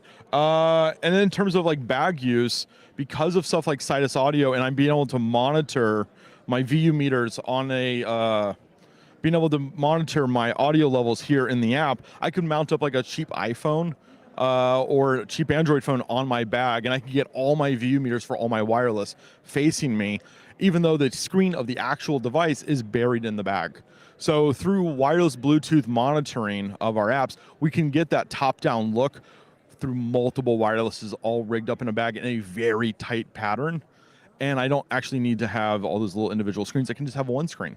That's kind of nice. And then all of a sudden, ergonomics of where these get placed in a bag, where you build your bag, how bags are shaped can very much change in the course of the next couple of months to years, because now you're more worried about an iPhone being mounted on top of your bag.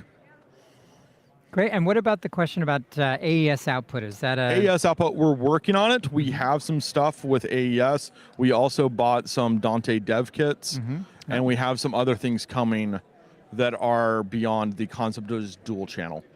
Very good. Okay. Matt, anything else from the web? That's it for now. All love for Deity. All right. Very good. I do want to point out one thing that we, or maybe even a couple of things that we didn't discuss. There's a lot on the table. Yeah, there's a lot on the table. Specialty This is items. cool. So yeah, this is a 4-pin power connector to 3 USB-C 5 volts. So it kind of just spaghettis it all out and drops the voltage down to 5 volts regulated. And it's all inside this little dongle box. And that way, if you have something like the Theos, the UWP, the new Sennheiser, all that now external power is done through USB-C, and they're right angle USB-C. So the tugging on the actual cable is at a right angle, so it prevents it from being pulled directly out. And USB-C is already a pretty snug connector. Yeah. And then you add the right angle aspect to it, so it should feel pretty comfortable in a bag. That's great. And that I it have has a 3 is good amazing. web question here as well about RF distro. Ashutosh Gurkar on YouTube wants to know, will using a PSC RF multi-SMA with the Theos receiver work? So he can have a pair of shark fins with multiple Theos receivers. Yes, it will. You're going to be really overkill on that, because that has 8 outputs for A and B, and then A goes to like 8 A's, and then B goes to 8 B's. The way that the system works is that's A and that's B. So you'd actually only need to populate like half. And if you were going to go with a super dense bag, you could really distro it out like crazy, and you'd have more than enough outputs on just one PSC multi-split. Yeah, so that's 8 receivers on one PSC multi-split, and then that's 16 channels if you're using... Essentially, yeah, that'd be 16 channels. Yeah, it'd be a lot. That's a lot. You're going to need a lot of those USB splitters. Yeah. So that would definitely work. It's just digital UHF. It doesn't require any expensive, different equipment. All the old stuff that exists still works now. Very good. Matt, anything else?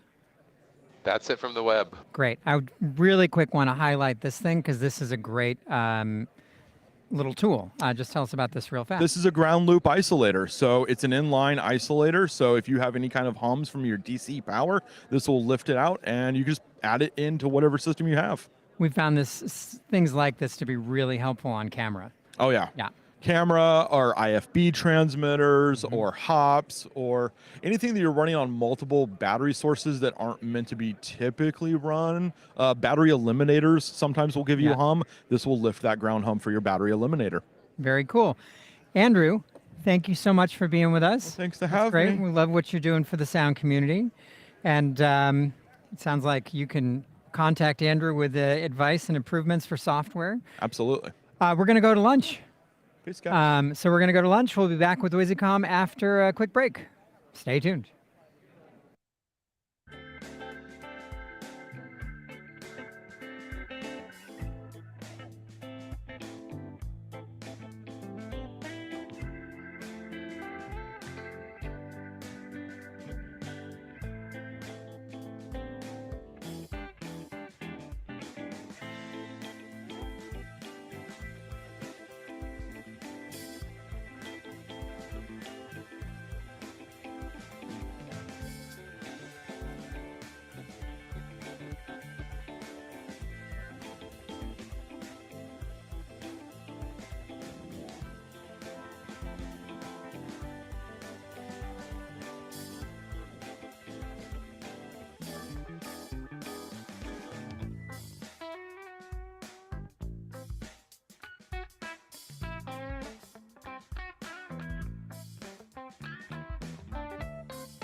Welcome back to the Gotham Expo 2023. I'm TK Edmondson, and we're here with Wisycom. This is John. We're going to go over some of their new offerings and talk about some integrations. Want to make sure that we get all the questions. You guys drop those in the chat, comment, like, subscribe. Make sure you have any questions, get them out to us now, and we'll be checking back later on throughout the interview. So without any further ado, John, how are you doing today? I'm doing good. Good to see you, TK. Excellent. Yeah, absolutely. Always a pleasure. Happy to be here. Always a pleasure. So take us over. What's going on here today? Maybe some of the... Well, Wisycom's been in the news for months with the pre-announcement, and now the soon announcement soon that we are shipping the new MTP61 body pack transmitter.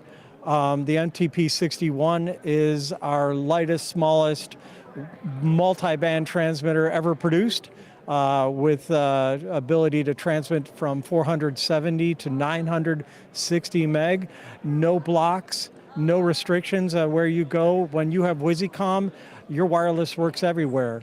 It has Bluetooth 5 control to the Wisycom app available on the Play Store and the Android, the iStore, I think would be the other one.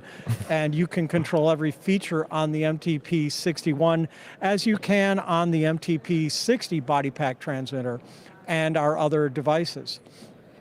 In the going back to the 61, one of the things that I find most impressive about it is it can operate up to 100 milliwatts, which is something we didn't initially know on our first press releases and our introductory announcements.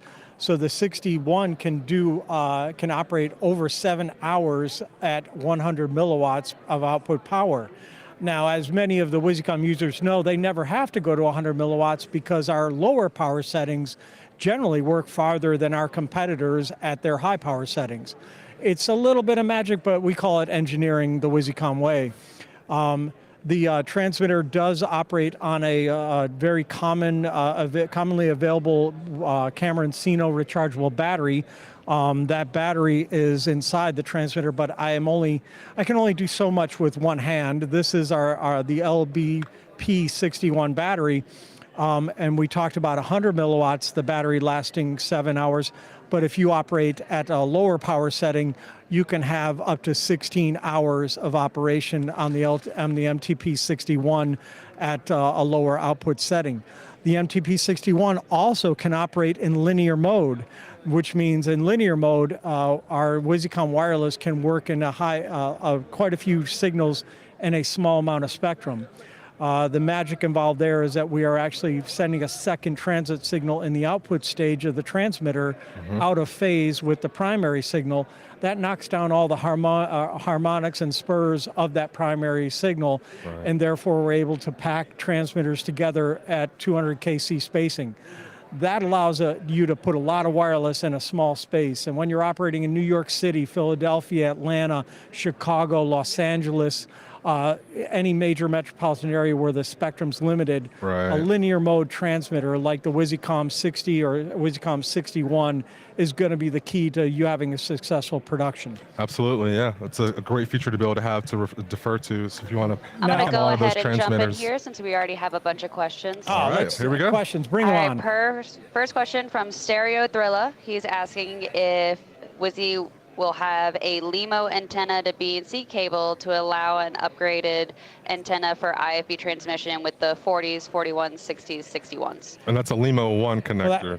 Well, yeah, that's an interesting question. And at this point, we don't have a cable available planned on there, but as everyone knows, all you have to do is find us at online here or find us at an exhibition, and we pull from you to get ideas on what needs to be made.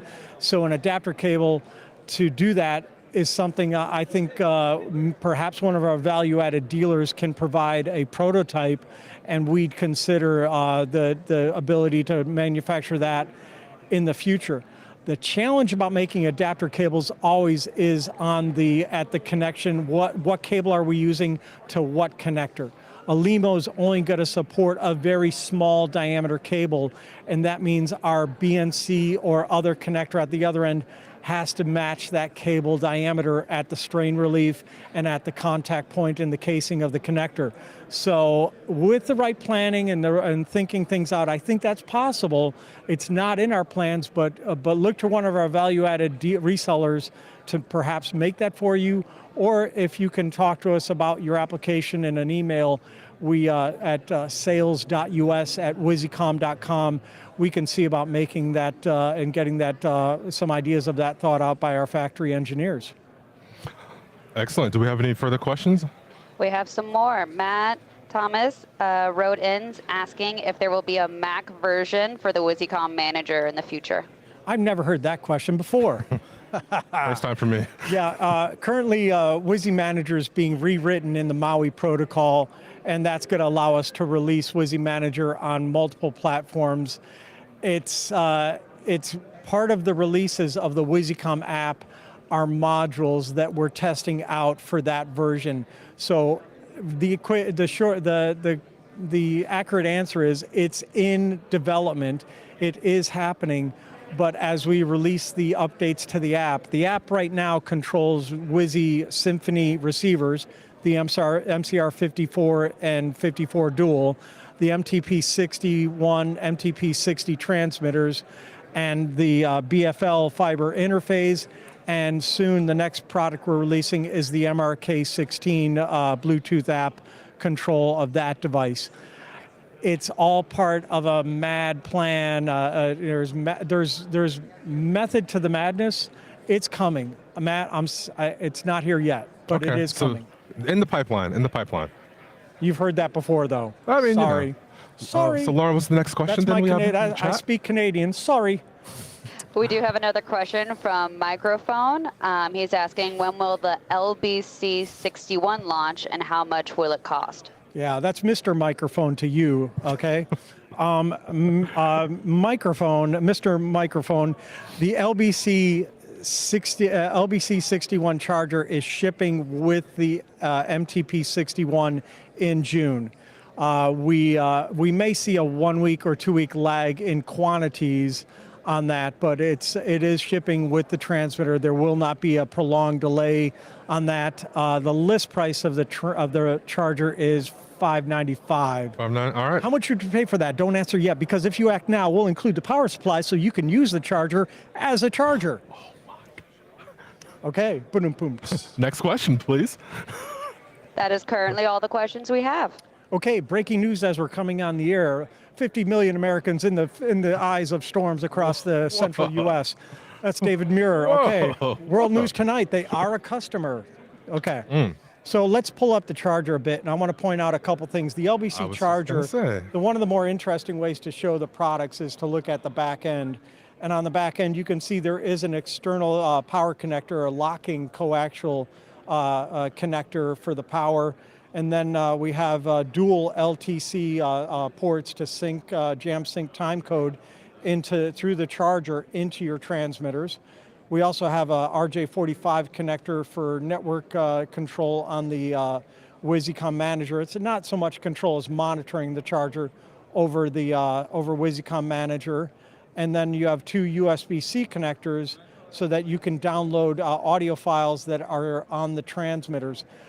Our MTP61 does have a industry-grade micro SD card inside. It is not removable like the MTP60, and as our other devices, it can either record or transmit, but cannot do so simultaneously.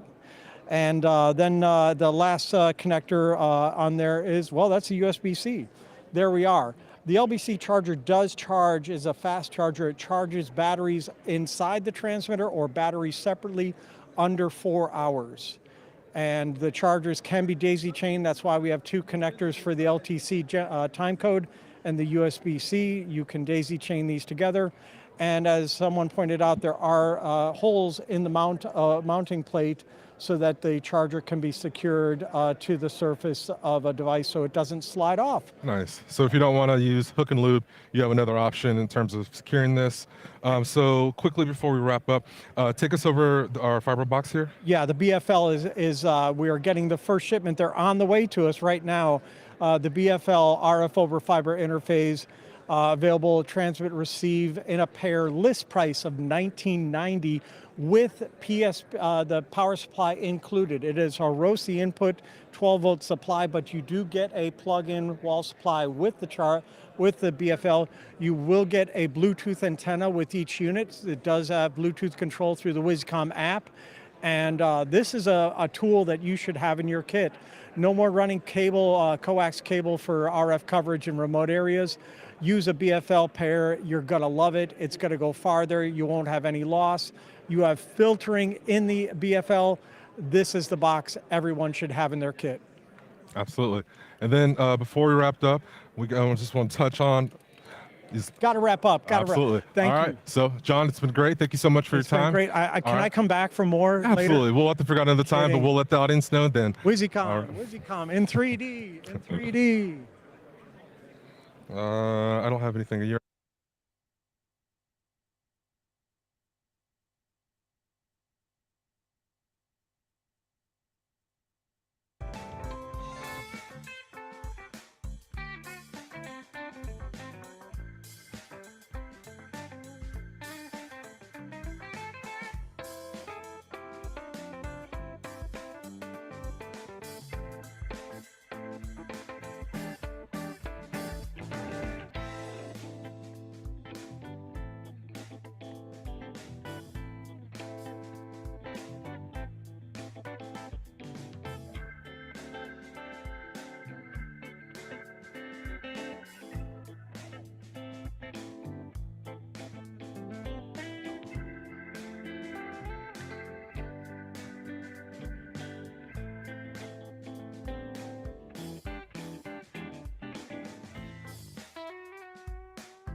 Welcome back to Gotham Expo. We're here with Q5X. I'm TK Edmondson. This is Nancy. We're going to go over some of the products here. So Nancy, how you been doing? Since I saw you 10 days ago, just stellar. 10 days ago? 10 days ago, I think at NAB, yes? Oh, you want that in my hand. Thank All you. right. I'm not used to holding these big, if anyone bulky didn't catch microphones. it, yeah. I'm used to having little tiny lamps on me. All right. So Nancy, take us over the Q5X lineup, and let's just dive right into it. Go ahead. All right. Let me take you from the beginning, if it's not going to be long. I think you got this. I got this? I trust you. All right. So the big thing about Q5X is that we don't have a battery compartment because we were aiming at sweat-proof. So we took away the battery compartment, then we took away all the buttons. So what you have is, let's go with talent-proof transmitters. No buttons that anybody can change things on. So because there's no buttons, except for an on-off, and some things that show LED display. There you go. So because Talent can't adjust your settings, and because there's no batteries for a technician to get to, you can leave this with the Talent in a dressing room, hand it over to them, let them put it in their undergarment of choice. Right. And then it's comfortable and... It flexes. Yeah, can I have a wow, please? Wow. So it flexes. So it's comfortable and safe. And so when you look at how the microphone is attached in this case, dare we compare the microphone size?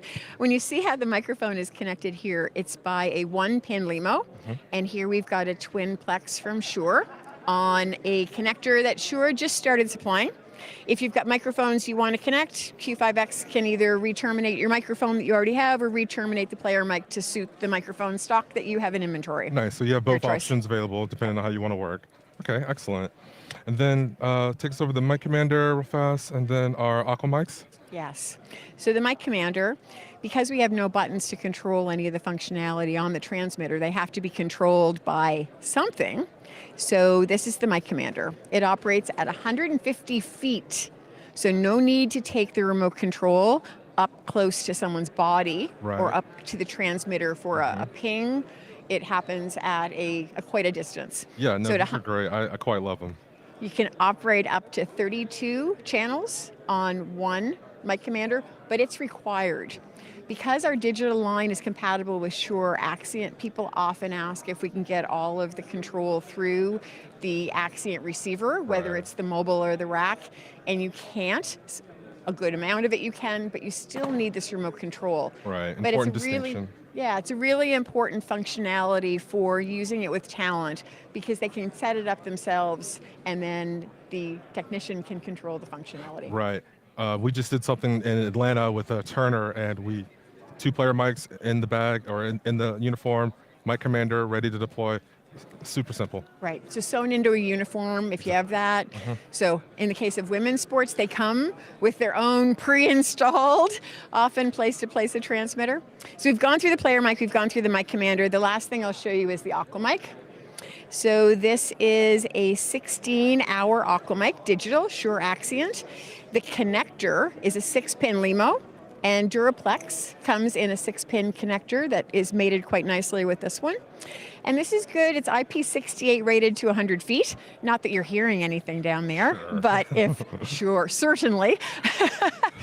But if your gear fell off your fishing boat or if you're in a hot tub environment in reality TV, because it's 16 hours, it's really, it really supports the workflow of reality TV because they can do a 12-hour shift out of the pack. Absolutely. You maximize your time without having to worry about your transmitter and the battery A little life. shoulder time to make everybody calm when they're adjusting to having rechargeable. Never heard.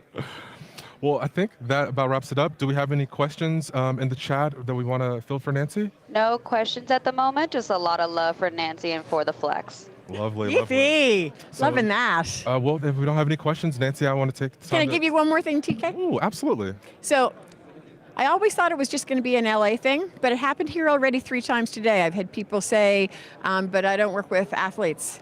So our player mic is not just for athletes. Because it's super thin, it can fit anywhere.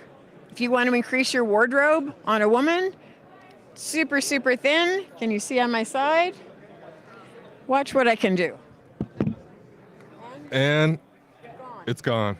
So this is applicable across many fields. Don't come up to me and say anymore, but I don't work with athletes. Fair enough. So on that note, I think that's a great way to leave. Nancy, thank you so much for your time. See you in 10 days. Yeah, absolutely. See you in 10 days. We have Shure coming up next. Thank you for your time. We'll see you soon.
2, 1. Welcome back to Gotham Sound Expo 2023. I'm TK Edmondson. I'm here with Shure, and this is Ben Escobar. We're going to go over a couple of the things, and just remember, if you have any comments, questions, put them in the chat. We'll answer those later on in the interview. So Ben, how's it been, man? It's good. It's been a couple weeks, but Yeah, I know, we're here, right? you know, recovering from Vegas. Yes, we're back. absolutely. Yeah. Good to be here. So yeah, take us into it. What's new with Shure? Oh, we brought a lot of our toys today. Probably the newest thing is the sneak preview of Workbench 7 or Wireless Workbench 7. So this isn't available just yet, but we hopefully in a couple months, we don't have an exact date, but we will be releasing this. A couple things you might notice already that it's dark. We have dark mode now. So, you know, if you're behind the stage or like behind a card and you don't want to be blinded, that's a nice welcome addition. But you might have noticed the map here. So we have a new scan library. So this is really about doing scans, and if you wish, you can upload them to the cloud, and cloud will allow you to share and reference scans from yourself or from others, and it's really going to be a really cool way of not only finding out what's available for zip code for TV stations, but what somebody else has already saw at the same place you're going to. So we were hanging out at Vegas at NAB. I pulled up a scan I did on the trade show floor here in Vegas. So if I click on this, it'll bring up this file here, and it's an SDB3 file. I can download it. I can use it, import it into Workbench just like any other scan. And now this combined with a TV database is like the best thing you can get without actually being there and doing a scan. So Right. I think a lot of people are really excited about how easy it's going to be to upload and share and collaborate and just get kind of a lay of the land. Not only like for your own sanity, but maybe you're trying to choose what frequency gear you want to bring somewhere. Well, take a look at what somebody else has already encountered there, and you can go, all right, well, I can leave this block at home and bring something else. So. Yeah, what I really love about this was I feel like it's really fostering a sense of community amongst all soundies. So I feel like that's something that we certainly need. So totally. Hats off to you guys for doing that. Thank you. Yeah, it's all about communication and collaboration, and that's what we're trying to bring here. But you know, other than that, the scan library is probably the newest feature. But as you can see, it looks super awesome now in the darks and grays and easier on the eyes and all of that. So we're very, very happy to kind of put some more polish on it, and we're going to be continually rolling out new and exciting features to make Workbench even better for your workflow. Yeah. Lovely. And then so take us through, I guess, the rest of your setup here. Anything Sure. special we want to really highlight over, or do we have any questions so far? Cool. Yeah, I mean, we brought our whole line of toys here, like Axiom Digital and a PSM 1000, the Q5X player mic and Aqua mic submersible transmitters, the 83 plug-on, the frequency diversity handhelds, micro body pack, ShowLink, all of that stuff to kind of show that the whole Axiom Digital ecosystem is here. And maybe those that haven't seen it yet, the new Spectrum Manager was released October last year, the 8600.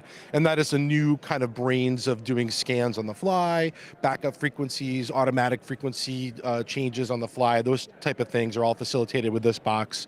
And we actually had a customer come up and was wondering if that does work with the ADX 5D, and it does. So with this as being in network mode, I have this portable device connected to my bigger network with the ShowLink access point.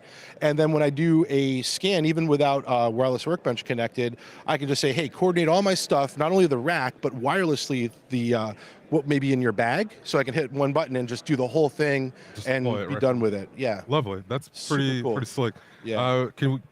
We do have a quick question at the moment. Lots of love for the Workbench 7, but they're asking if there will be an iPad version in the future. Oh, that's a great question. So as you probably know, we do have an iPad version of something like Workbench called Channels, which is free for iOS, and I believe there's an Android version as well.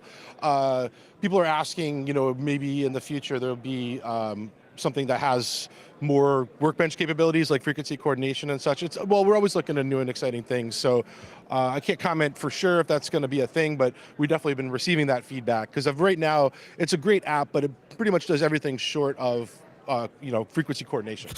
Right? So like you want to like pull up your iPad and hit a couple buttons and do the whole thing. We get it. Hopefully, you know, we're looking at that. Maybe that will be expanded in the future. We're definitely being asked about it. Yeah. That would be lovely. Do we have any further questions in the chats? Right now, no more questions. Just everybody saying how much they love the Workbench. Oh, Excellent. we love you guys. Thank you so much. Well, I feel like if there are no further questions, then we can go ahead and wrap this up. Yeah. Ben, I appreciate your time as always. Anytime. Yeah, we'll see you soon. Next is going to be Sennheiser, I guess, maybe? Yeah. Oh, RME. Okay, next up is RME. We'll see you guys soon. Thanks.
Welcome back to Gotham Sound Expo 2023. I'm TK. I'm here with RME. This is Paul and Zach. So thank you guys for your time so much. We appreciate it. We're going to discuss on how RME products can be integrated into a location sound world. So let's take us over the 12 mic Dante and just some of the features and how this thing works. Absolutely. So what's great about this product as a whole is that it is a 12 mic preamp, up to 75 decibels of gain, so there's no need for any sort of cloud lift on any of the channels.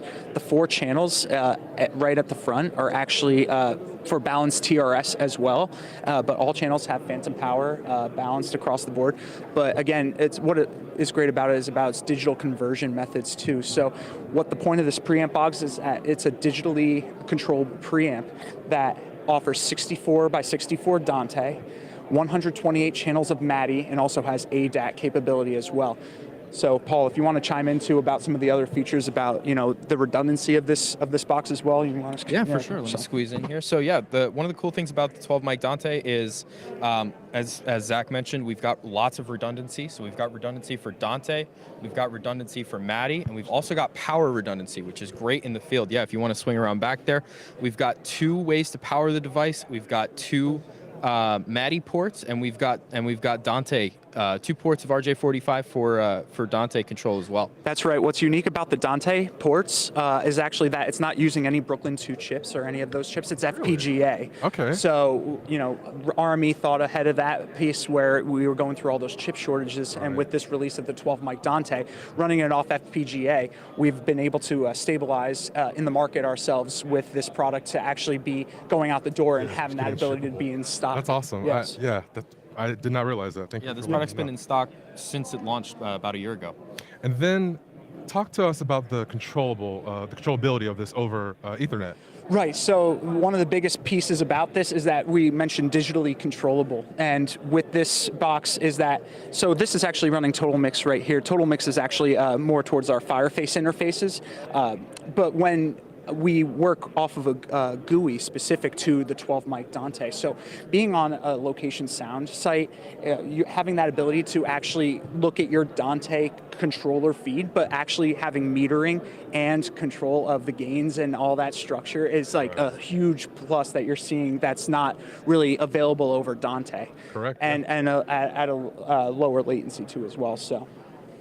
So then, in terms of integration, this could be something where you have this in a remote setup in terms of pushing this away from you, getting this close to set, and then having a Cat5 running back to your mixing cart. Right. So, 12 volt power on the one side, and again, it's got a redundancy too. So you're talking about nice, easy, flexible, throw it into the rack, having all your ease of connectivity right at the front panels. Paul, if you wanted to talk about how easy it is to also just control everything from the front ports as well. Yeah, absolutely. I'll come back on in here.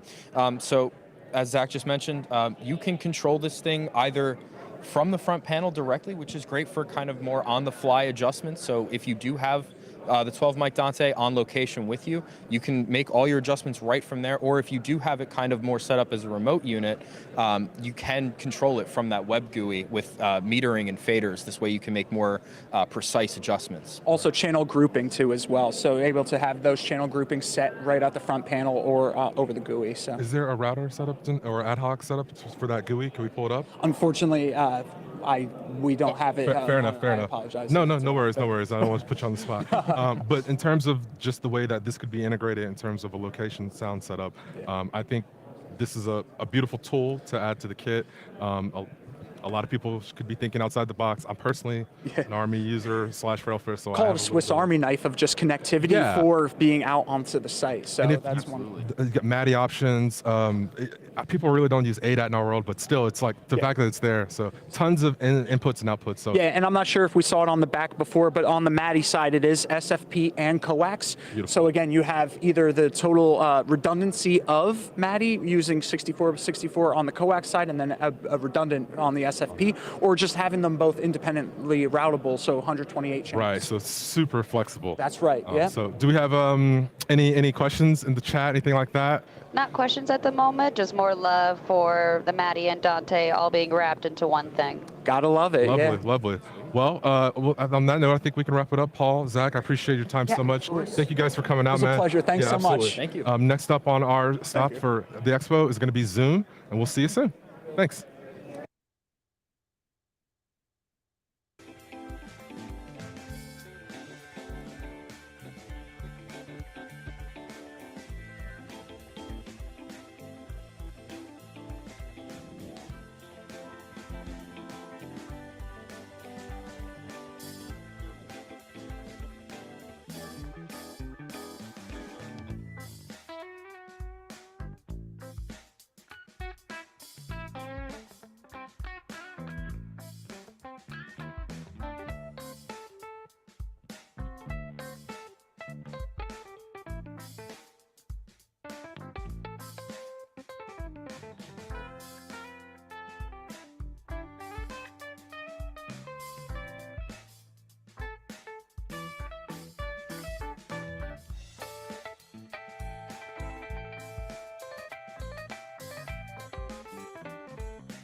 Welcome back to the Gotham Expo 2023. I am TK Edmondson. We are here at the Zoom booth. This is Caitlin. Caitlin, thank you so much. Hi, thank you for having me. Yeah, absolutely. I appreciate your time so much for being here with us.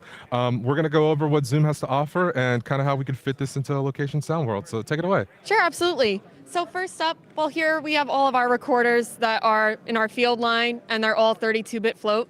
So first we'll start with the F8M Pro. This one is similar to our original F8N. The only main difference is it would be the new preamps that do support 32-bit float. So it provides you with the option, when it's set to 32-bit float, there's no need to adjust gain. So in post, it allows you to adjust levels. So say if you run into any clipping and distortion, you can bring that down. It will remove the distorted artifacts or clipping noises. And then if the sound is quieter, if you do bring up the sound, it will add very little artifacts. Lovely, yeah. All right, so then let's keep going down the line. Yeah. So up next we have the F6. This is a smaller version. It's a 6 XLR field recorder. Works the same way as the F8M Pro with the 32-bit float. And then it could also be used, same thing with the other ones. They're all audio interfaces as well. And this one with the BTA1 Bluetooth adapter, it can be connected to an F6 control app, and then it can also be used with the UltraSync Blue timecode device. That's right, yeah, the app to just Bluetooth everything. Yes. Okay, great, let's keep going. Same thing, the F3, this is our newest recorder. So it is a 2-input 32-bit field recorder.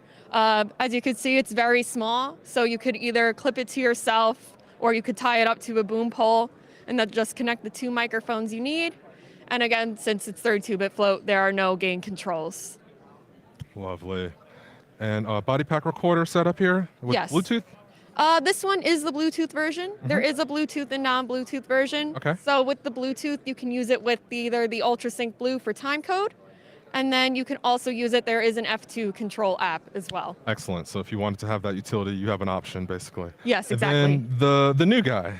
So this is our newest audio interface. This is the UAC 232. It's a desktop audio interface. It's very small, very portable.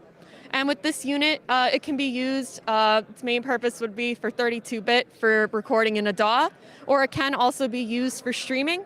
When using with streaming, we would recommend using it in 24-bit as conferencing and streaming softwares don't have 32-bit built into it yet. That makes sense, that makes sense. But if you're using it in a DAW, again, no worry to need about gain. But then over here we have, this is the control app for it.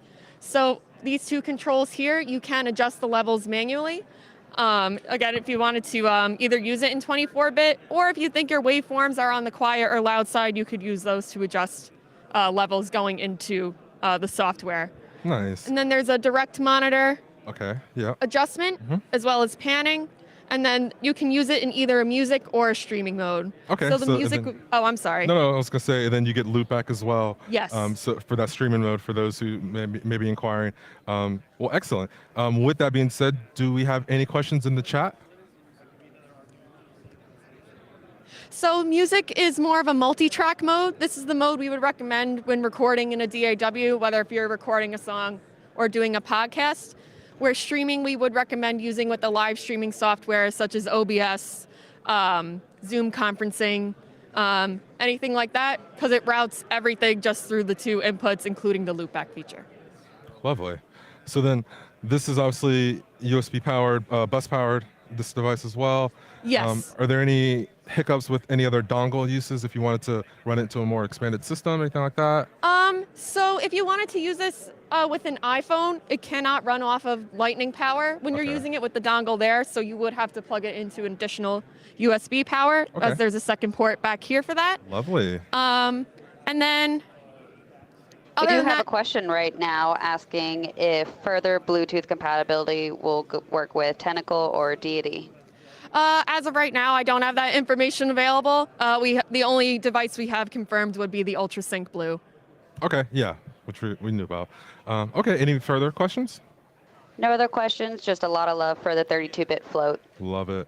Something I did want to point out was that there are built-in hooks for the strapping these down on several of these recorders, the F6, F3, and the UAC 232 as well. So that's a nice utility feature to have for those who need that. Yeah, absolutely.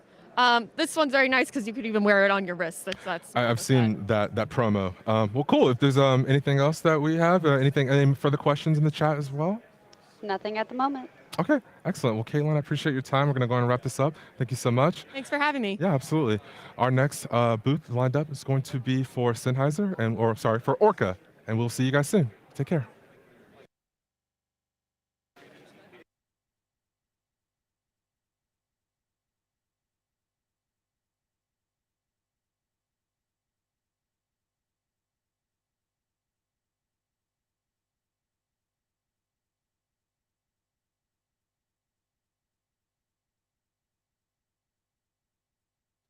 Hey everyone, quick announcement from your TD that we are stopping this stream and we are going to restart it immediately. So we'll see you all in a minute at a new link.